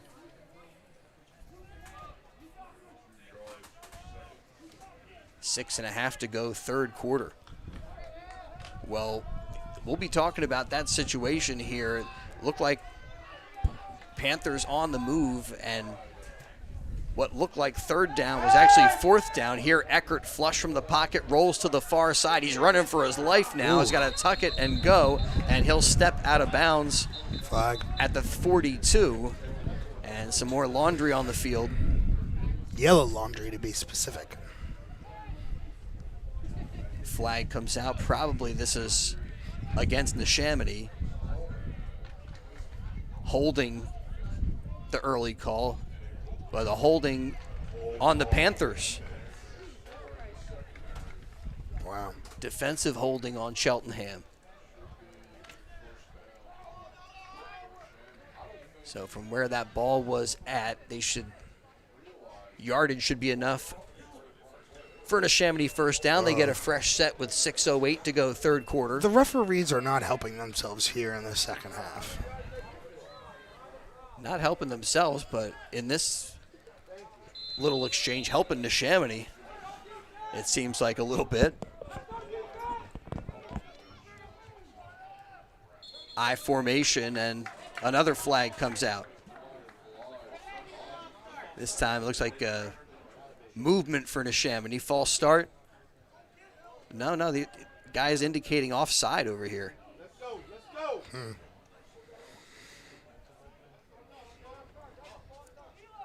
Yeah, offside on the Panthers. Wow. I don't know if somebody was lined up in the over the football. Didn't look like there was anybody jumped.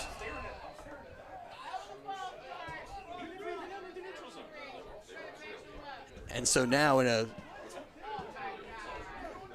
a circumstance where the officials seem like they're helping out Neshaminy, continues, makes it 1st and 5, and puts the football down at the 44.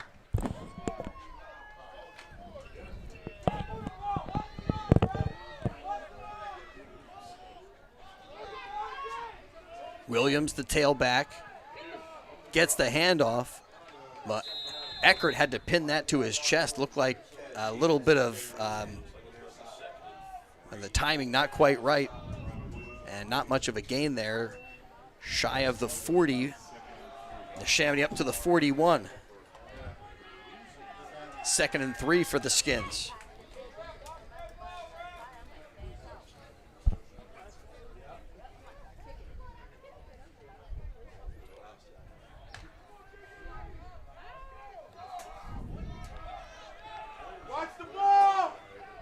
Everybody in tight double wing on the far side. Williams in the backfield. He gets the handoff, and he goes nowhere. That play, Jamal Butler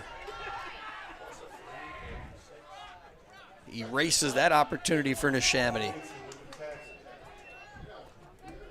Makes it 3rd and 6. Well, before the game, Coach Wilmot was telling me, expect to see a running back by committee approach because we don't have Carter Klee, but mostly it's been Brock Williams. After that play, he goes over to the far sideline, and Eckert will look to throw. Flushed, hit as he throws. That ball up for grabs, but well out of bounds. And Eckert had to get rid of that one because he was hit right as he let go of that ball. Might have even affected the throw. Yeah, it definitely did. It was probably would have thrown a little bit farther, but since his legs were hit as he was trying to process that throw, definitely didn't get everything he wanted to underneath of that. Looking downfield that time for Chris Long. Chris Long? Yep. Not that Chris Long. No, different guy, but the one who caught that Sassano pass earlier today. We're going for it. Motion man is Moore. 4th and 6, and Neshaminy will roll the dice. Eckert flushed, throws downfield, has his man, and it's caught. Michael Sassano with the grab, and he's inside the 5-yard line for the Neshaminy Redskins. Man, oh man. Going for it on 4th down, really putting the pressure on your team. What a beautiful throw. Yeah, right into the bread basket. Beautiful job by Eckert. And now another Cheltenham Panther shaken up. Injury timeout with 4:02 remaining in the 3rd quarter. And Neshaminy with a 1st and goal. Here when we get back to action, we'll step aside. Well, hold on a second, Gus. He's up. Yeah. That's Jabril Epps. Up for a moment, but still seems like he's in some discomfort. He has been great in coverage today. Battling with Jason Gilardi. But now Neshaminy knocking on the door.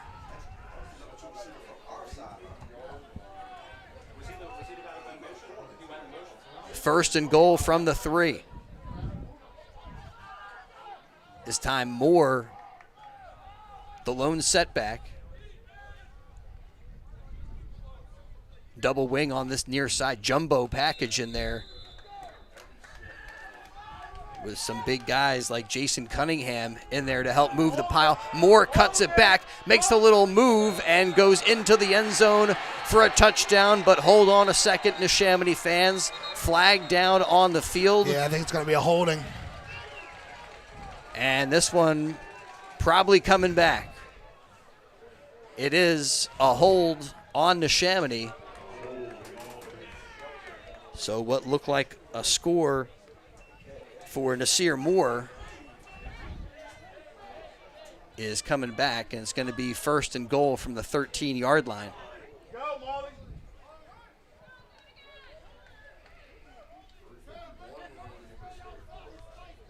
Set it up on the near hash, and Eckert comes in with the play. Eckert, a 6'2", 200-pound junior, again, has helped Neshaminy to their 2-0 record thus far. Opportunity maybe to take a lead from the gun. Fakes the handoff. Play action, rolls to the far side, and it's broken up. Looking for Chris Long. And Kazion Wells over there. Looked like he had an opportunity maybe to make a big play for the Panthers. Yeah, almost able to get his hand in there, but just nearly able to pick it off. Yeah, that pass breakup, a big play in itself, but if he could have come up with that ball, that would have been huge. 2nd and 13, 2nd and goal. Neshaminy at the Panther 13-yard line. I formation here. Cunningham in there. Oh, excuse me, that's Moore as the tailback, slips through a hole, but Alistair Reese with a nice angle and a great tackle. And where they're marking that, right, that's a loss of a yard.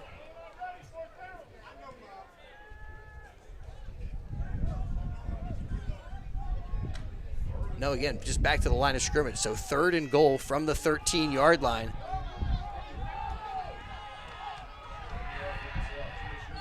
Four receivers for Eckert, and before the play, timeout taken by the Cheltenham Panthers. So 3:05 to go, 3rd quarter. All even at 14. That's where we were at the halftime, and no scoring thus far with 3:05 remaining in quarter number 3. Thanks to the Irish Rover for helping to make portions of today's game possible. Also to the N Club. Bingo, anyone? Oh, me. Bingo, anyone? I love bingo. Bingo. Join the N Club on October the 12th for their Cash Bingo fundraiser for Neshaminy football. Sign up online or go to their Prideware table to reserve your spot today. Don't forget to visit the N Club snack stand for some great stuff. Show your Neshaminy pride. Check out their Prideware and get your merch today. Don't forget game day programs this season. Team pictures, team roster, cheerleaders, marching band, coach info. And please support the businesses that support the N Club. Big play of the game right here. 3rd and goal, but at the 13-yard line. 2 receivers to either side for Eckert. Looks to the near side, pump fake, brings it down, and he's pulled down to the turf, but he's pulled down by his face mask, and the flags come out. This will move the Redskins half the distance to the goal.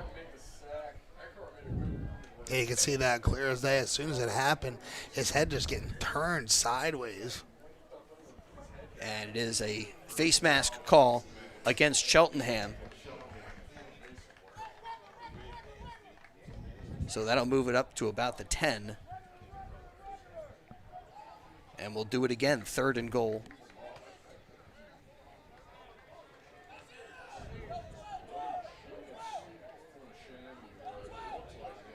Well, no, from where the spot of the foul is, excuse me, that's going to be at the 6.5-yard line. Yes. So yeah. improves the situation markedly. Still third down, though.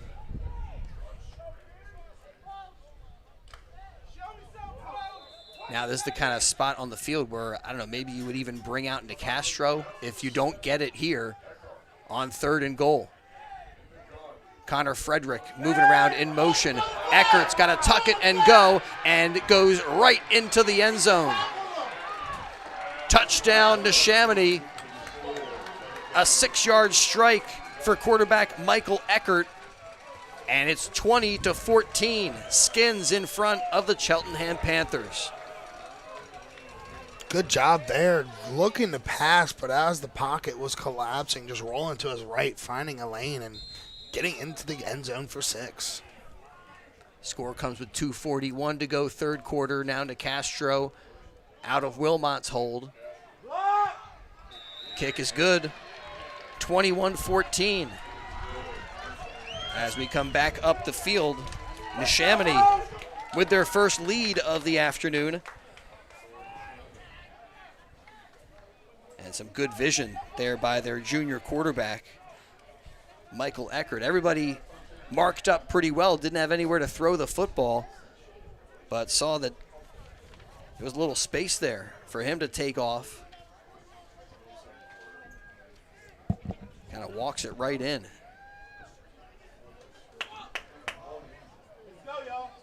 That's now 21 straight for Neshaminy.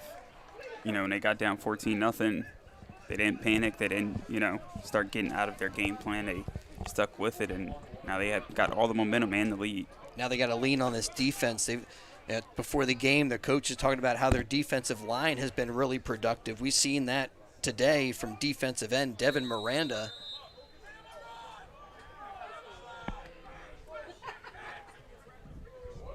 Nicastro approaches it. Another low squibber off of one of the up men. That's a loose ball. And sliding up and securing it. The Cheltenham Panthers do get it. Well, you don't see that every day. Little pinball action. Yeah. So 1st and 10, Cheltenham from the 34. They came out from after halftime with really a good game plan. Marched it down the field against Neshaminy, but the drive stalled out. Redskins forcing the 4th and out. But Kendall Jackson back to work. Play action. Slips through a little bit of a hole, but doesn't get too far. Tracked down by Owen Schwartz, one of the team captains, a 6'2 junior. And he makes a nice backside tackle. Short gain, 2nd and 9. Some more of that pocket collapsing, just having to step up, trying to find a man, taking off and just getting tackled by the shoestrings.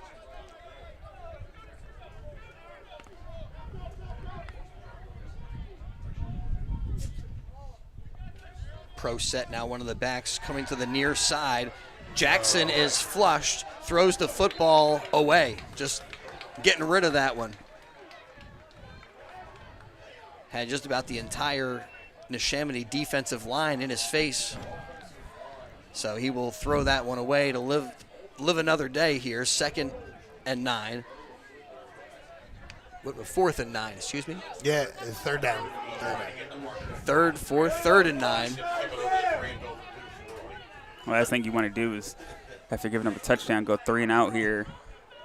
That's kind of funny. On the chain gang over there, the guy with the down indicator can't get it to go to 3. He's got 2. He got 1.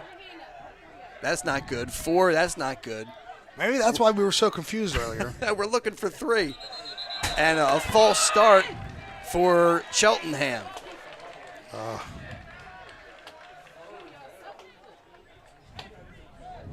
So 3rd and 9 becomes 3rd and 14.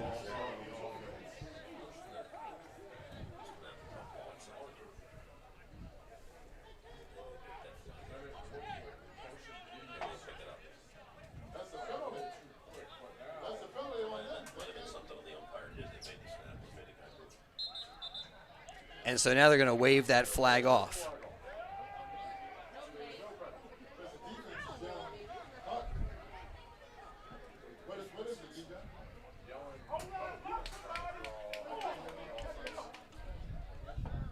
Whole lot. All right, so wave off the flag, 3rd and 9. Empty set for Jackson.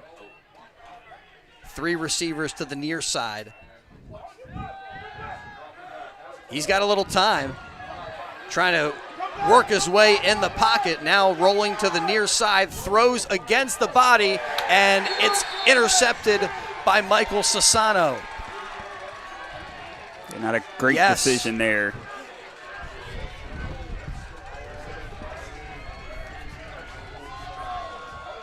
Felt like he had to make a play there and just kind of just loft that up with pressure in his face. Probably should have just threw that out of bounds and lived to see another day. Yeah, definitely hindsight 2020, but those defenders right in his grill, you weren't going to be able to get much on that throw. Yeah. And definitely affected Didn't look where like he anything wanted to was put there that down ball. the field anyway. So Neshaminy benefiting from the turnover differential, and they get some movement before the snap. So a false start on Neshaminy. Boy, and this is one of those games where you say, which team wants it more? I mean, both teams making their fair share of mistakes and mental errors. And it feels like whichever side can get it together. Now, this one's still in the balance as Eckert, pistol set, hands off to Moore, and Nasir Moore can't get back to the line of scrimmage as he loses a yard.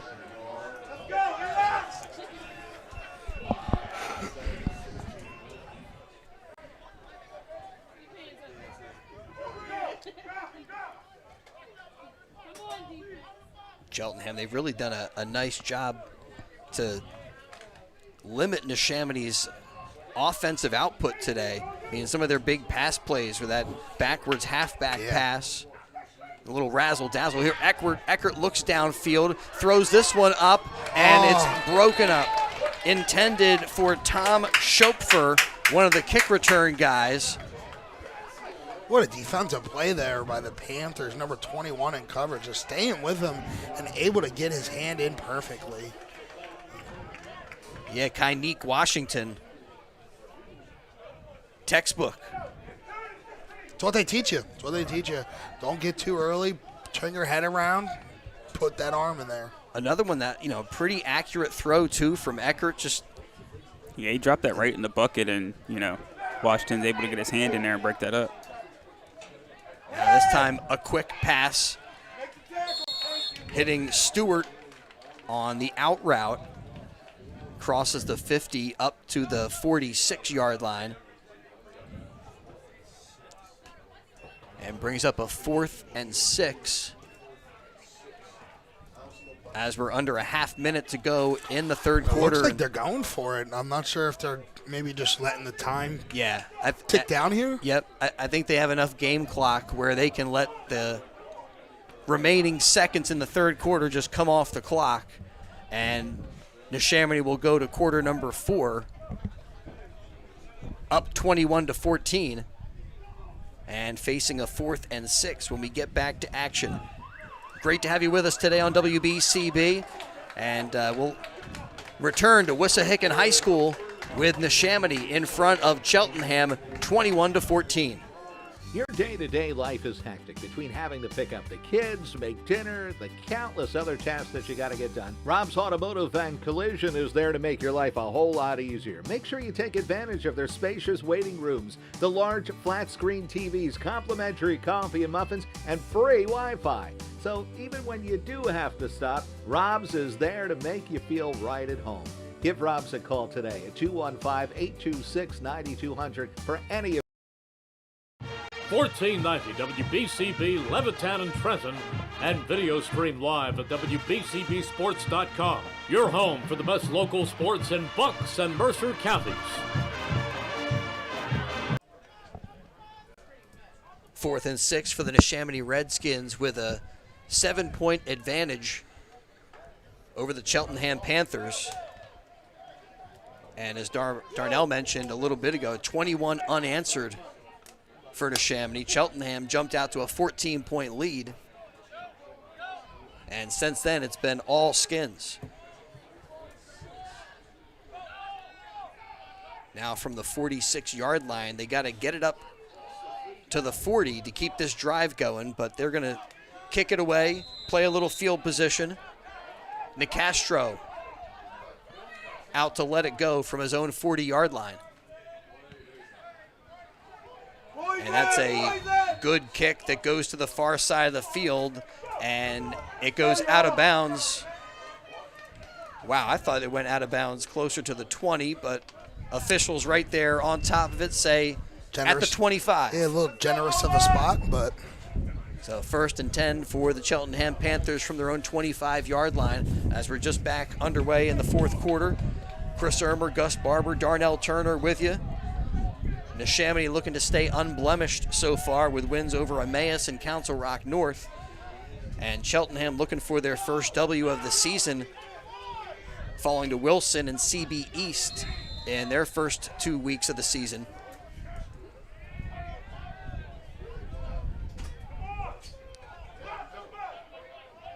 They kind of move, they flip the guys on this formation. And Jackson takes the shotgun snap, gives to not Higginbottom. Their play made by Carson Schneider. Looks like a loss of maybe 3 here in this one. Yeah, that time it was Brooks on the handoff. And it is a 3-yard loss. 2nd and 13 for Cheltenham. Join us on Wednesdays at the High School Coaches Roundtable show. We get Coach Steve Wilmot to join us with a couple of Neshaminy players. We've talked with Jason Gilardi and had Woody Moist with us recently. Talking Neshaminy football here. Jackson downfield and has his man. Pinpoint strike to Zeke Upchurch. That was a nice pass right there. That was a dot, as the kids would say these days, between 2 defenders, too. It's a big momentum swing. They needed that play. 1st and 10 from the 34. Truly threading the needle.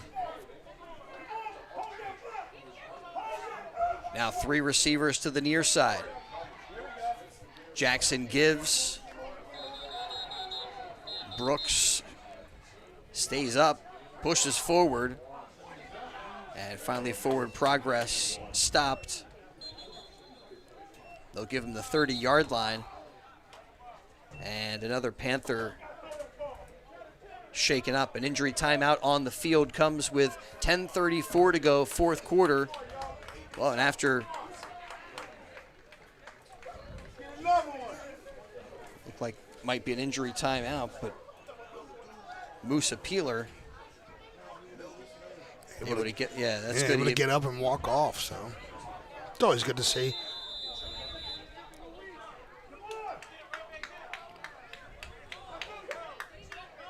Ian, speaking of which, I'm looking for the Jimbo Smith, who was out for a little bit and came over, sat down on the trainer's table. I think he might be back to action.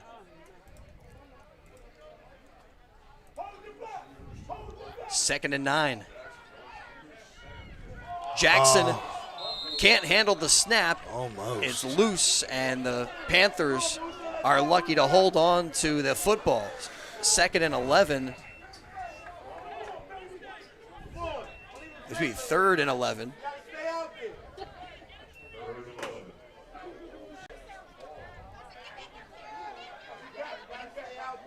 Yeah, that guy with the down marker is throwing me off today. And it doesn't take much to throw me off. But this is 3rd and 11. Jackson looks at his wristband. figure out what he's doing on this play. Has room in the pocket, steps up, and hits his open target. Up to the 20-yard line is Higginbottom, and down to the 15, and a flag comes out behind the play. Flag was thrown well after the pass. And the penalty is going to be a hold on the Cheltenham Panthers. And the Panther fans, just it did look upset because the flag came out, but if there was a hold there didn't need to be a hold there. Yeah, it was well after the play was already caught and making a move down the field.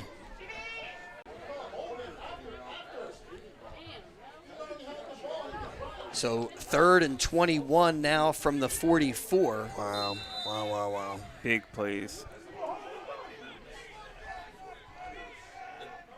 And we'll see if the Panthers can get a chunk of this yardage here. Jackson steps up, makes a cut, and will slide down shy of the 20.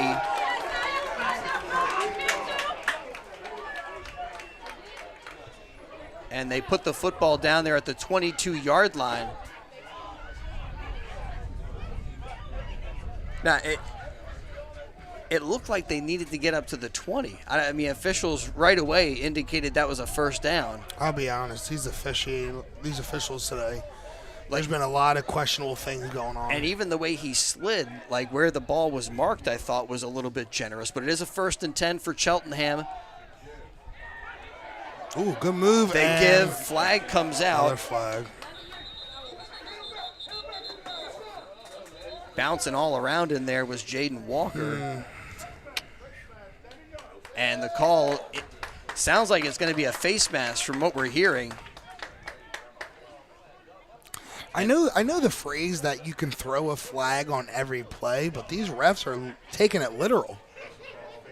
Personal foul, face mask on Neshaminy.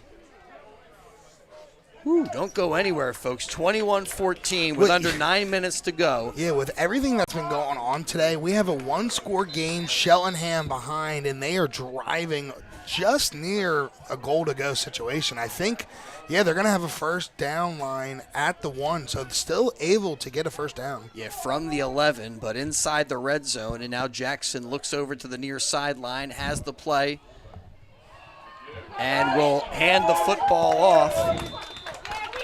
Kamal Mason bangs his way down to the 5. And a little tempo for the Panthers as they quickly get to the line of scrimmage, set him down, same formation. And Jackson again gives the football to number 25. Wow. Kamal Mason working his way down to the 1-yard line, and the ball is loose. And the Neshaminy Redskins get the fumble. Wow. Unfortunate turn of events right there. Boy, and right there, Mason was doing everything he could to a second, third effort, and on the 4th effort, Neshaminy poking the football out. He was fighting for the goal line. Fumbled there at the 2-yard line, 2 yards away from tying this ball game up. Boy, one of the big stories today, Gus, the turnover differential and how Neshaminy has benefited from major takeaways against Cheltenham. Right there, as we mentioned, at the 11, looked like the Panthers were about to maybe tie this thing up. Now Eckert under center, gives the football to Williams, and Brock Williams moves it up a yard, maybe a yard and a half.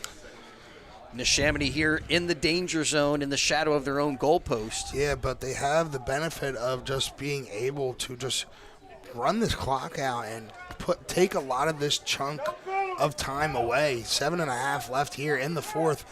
Only up by 1, so if you could take a decent amount of this time.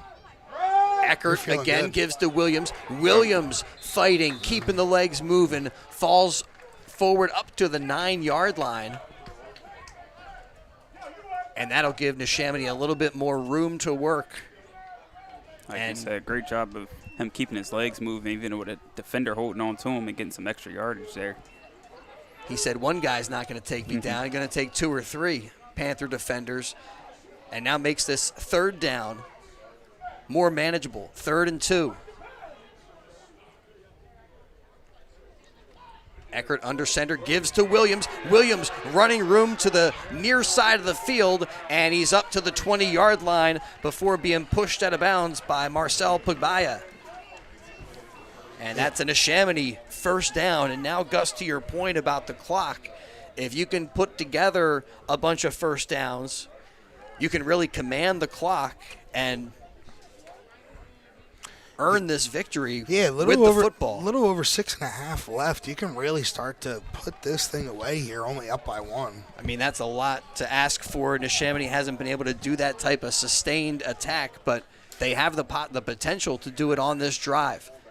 Handoff to Moore, and Nasir Moore up to the 21 or 22.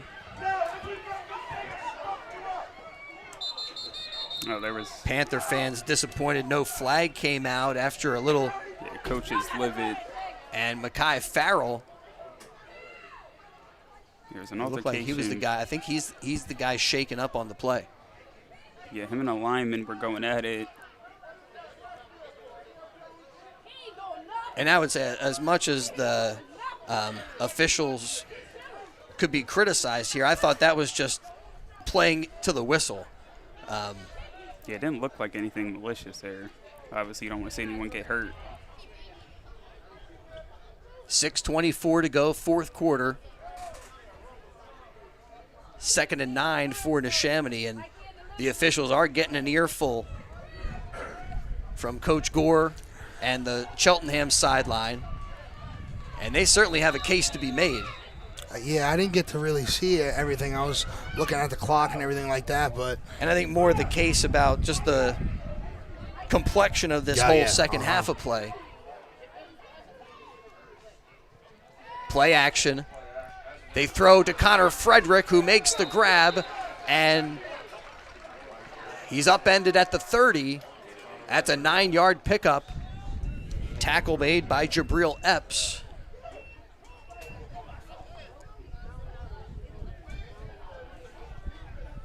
And Neshaminy now nearing another 1st down. And every 1st down that you pick up means more game clock that you can burn.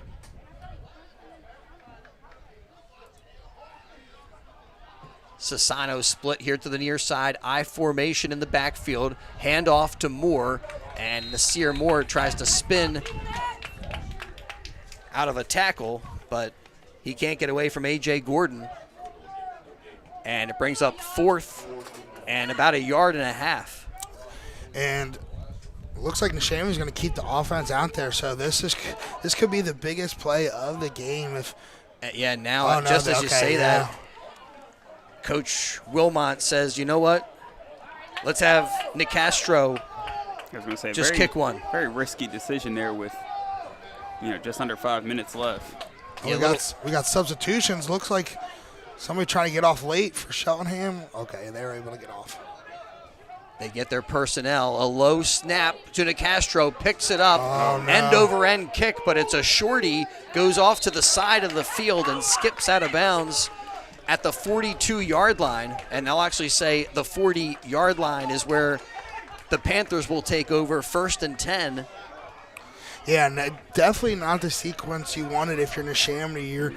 If you're in that situation, you just want to kick the ball as far down the field as possible, give Cheltenham a lot of field to work with, and low snap, just barely trying to get any foot onto it, and the way he hit it just got the ball to spin and only went 15 yards, if that. Yeah, you probably could have just went for it and had a better chance.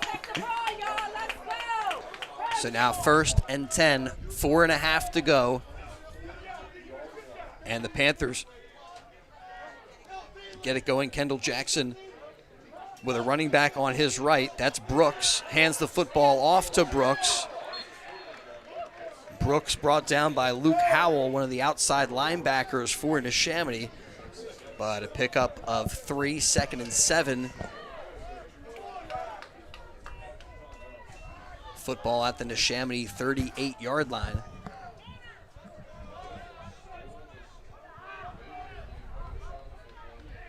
Well, we thank you for joining us today on WBCB. Had a good game for you. A little rain. Ended up being like the skies opened up for about 15 minutes, and now Kendall Jackson will hand the football off on second down, and it is a huge loss. Another play by Luke Howell. This time right into Farrow Brooks. And after that loss, 3rd and 11. The clock now down to 3.5 to go. And you look at how much time is on the clock. I mean, this may be a last possession for Cheltenham. They got to make the most of it. Time is not their friend right now. And whistles, timeout taken by Neshaminy. So a timeout on the field comes with 3:19 to go. And the Skins in front of the Panthers, 21-14. High school football on BCB, brought to you in part by the Fella Auto Group on Route 13 in Bristol, your hometown local auto dealer, supporting our local students and enjoying the game. Fella Auto Group, the perfect first car for a high school student. Over 200 cars, trucks, and SUVs priced from under 10 grand. They also have premium pre-owned cars, and if need be, Fella Auto Group finances all credit situations. Visit their website, fellaAutogroup.com. Don't forget to mention the Coaches Roundtable. Get $250 off a car purchase. They also service all makes and models, oil changes, engine motors. You get 10% off service work for mentioning the Coaches Roundtable as well. 3rd and 11. Motion man, and the throw is complete. They get it to A.J. Gordon, but the tackle made right away. Yeah, interesting play call Schneider there. in there. Don't know if I love it, especially the way as aggressive as Neshaminy's defense has been here in the second half. So another loss on that play makes this 4th and 18. Looks like they're going for it. Yes, okay. Have to at this point in this time of the game. Yeah, down to 2.5 to go.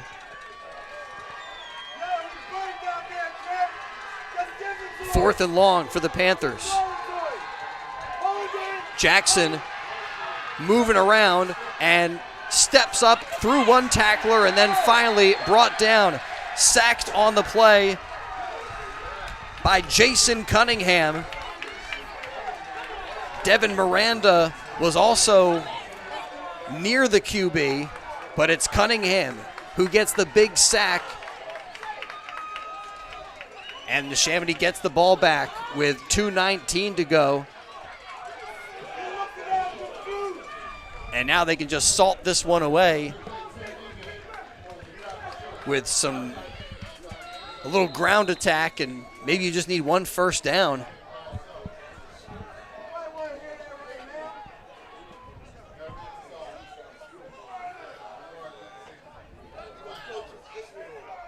Eckert from the gun. A quarterback keeper loses a yard. But for Neshaminy, they just like to see that clock rolling as it gets now near the 2-minute mark. Yeah, and you've got to give a lot of credit to Neshaminy's defense here in the second half. Pitching a shutout after they went down 14-0, creating turnovers. And now timeout taken by Cheltenham. I mean, if you wanted that timeout, you probably could have saved yourself about 15 seconds right there. But eventually they do stop the clock with just under 2 minutes remaining. And so we are coming in for a landing on this one. Only touchdown of the second half. A 6-yard touchdown strike from quarterback Michael Eckert.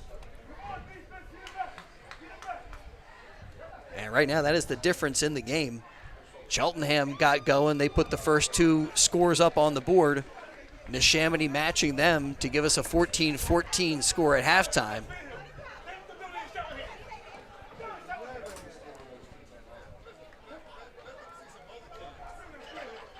That first down play really indicated to me that Neshaminy putting a real premium on just ball security here.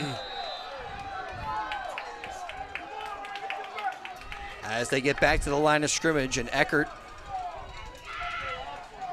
bobbles the snap, but he does get the handoff to Moore. And it's a great stop for Cheltenham, but Neshaminy fortunate that they didn't cough that thing up. I think there's a Panther down on the ground hurt. Injury timeout with 1:53 to go. We want to thank all of our sponsors, but we're going to keep it right here for the moment. And again, remind you that next week when Neshaminy is at North Penn, we'll have that game on BCB. I was looking at our schedule. Looks like we got them all for you. We will be at Neshaminy for their game against Abington. By the way, congratulations to the Ben Salem Owls, who got a win over the Ghosts 28-20. And then it will be at CB West, at Penridge, and then home games against CB East for Neshaminy, and they host Pennsbury, which is a game we always look forward to. Those two teams on these converging courses. Falcons getting to 2-1 yesterday. And Neshaminy hoping to keep pace. All right, injury time out here, and we'll move just as I was about to step aside. Fortunately, the player back to his feet.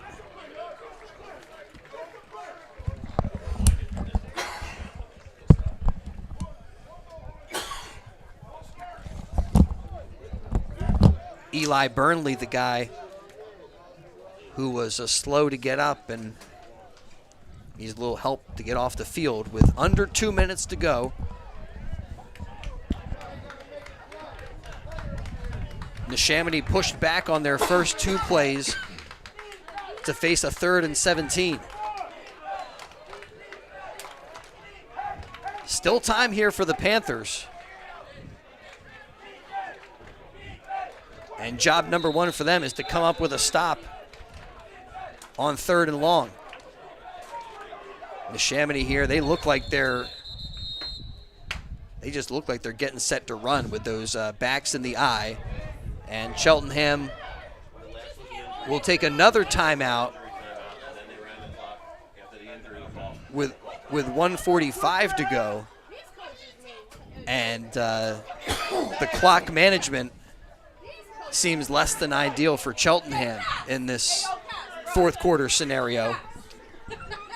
That time they had an injury timeout where they maybe could have talked things over, and then after the clock starts to run again, they utilize another timeout, which means even if they do get the ball back, they're not going to have a lot to work with. No, not at all. Right, you got to imagine, I would think that Neshaminy is going to run the football, and then they'll use as much clock as possible, which means you're getting down just over a minute. Yeah, definitely. There, the handoff to Nasir Moore. Moore spilled at the 45-yard line to the 46. And now Neshaminy will just let the clock run. They'll bring, right, Nicastro is coming out. I think right now the offense is staying out there for Pennsbury, or for Neshaminy.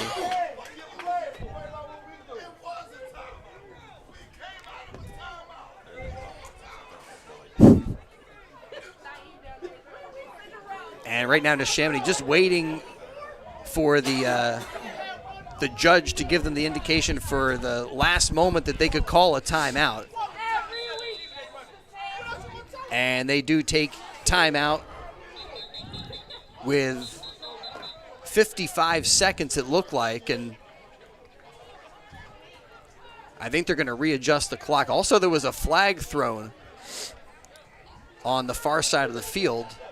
Maybe that was just because of the clock situation.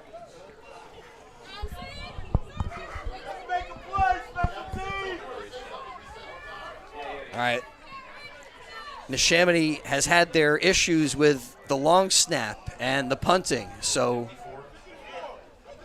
we'll see if the Panthers try to bring the rush. Meanwhile, back to receive, you got Higginbottom and Barnes. And it's 54 seconds on the clock. That's a good snap. The kick is away, end over end. And Barnes steps up, handles the low kick. And he's fortunate that that didn't come loose. There was a gunner right in his face, but he gets it at the 31-yard line, 1st and 10 for the Panthers with 47 seconds remaining. They used 2 timeouts. I don't know if they still have one in the back pocket. No, they are out of timeouts right now. Yeah, got to get something quick, some sorts of sideline, maybe get out of bounds. You got skill position guys all over the place on both sides of the football. 4 receivers here for the Panthers, and Jackson going to throw it downfield. Steps up into the pocket, has a little bit of running room, and works his way out of bounds. He was chased over there by Luke Howell. And a good job by Jackson just to get to the sideline, stop the clock with 38 seconds to go. That was absolutely critical. I mean, if you're tackled inbounds, it's going to be a major problem. The game's probably over at that point.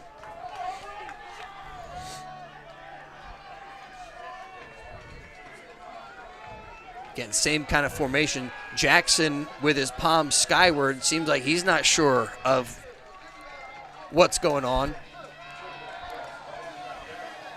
Throws here to the near side, and the pass complete to to Michael Dunn there, and Dunn brought down. And they're going to say Dunn was able to get to the sideline as well. So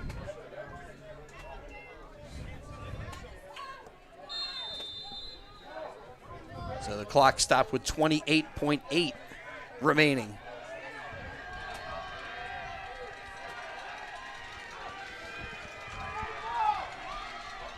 Got to get it downfield. Those little passes out to the side aren't going to do it. Here, Jackson running around, tries to get past one defender and is sacked on the play. Another one by Luke Howell, the sophomore outside linebacker. Puts a little punctuation mark on this one for the Neshaminy Redskins. I guess you can spike it and then go for the Hail Mary.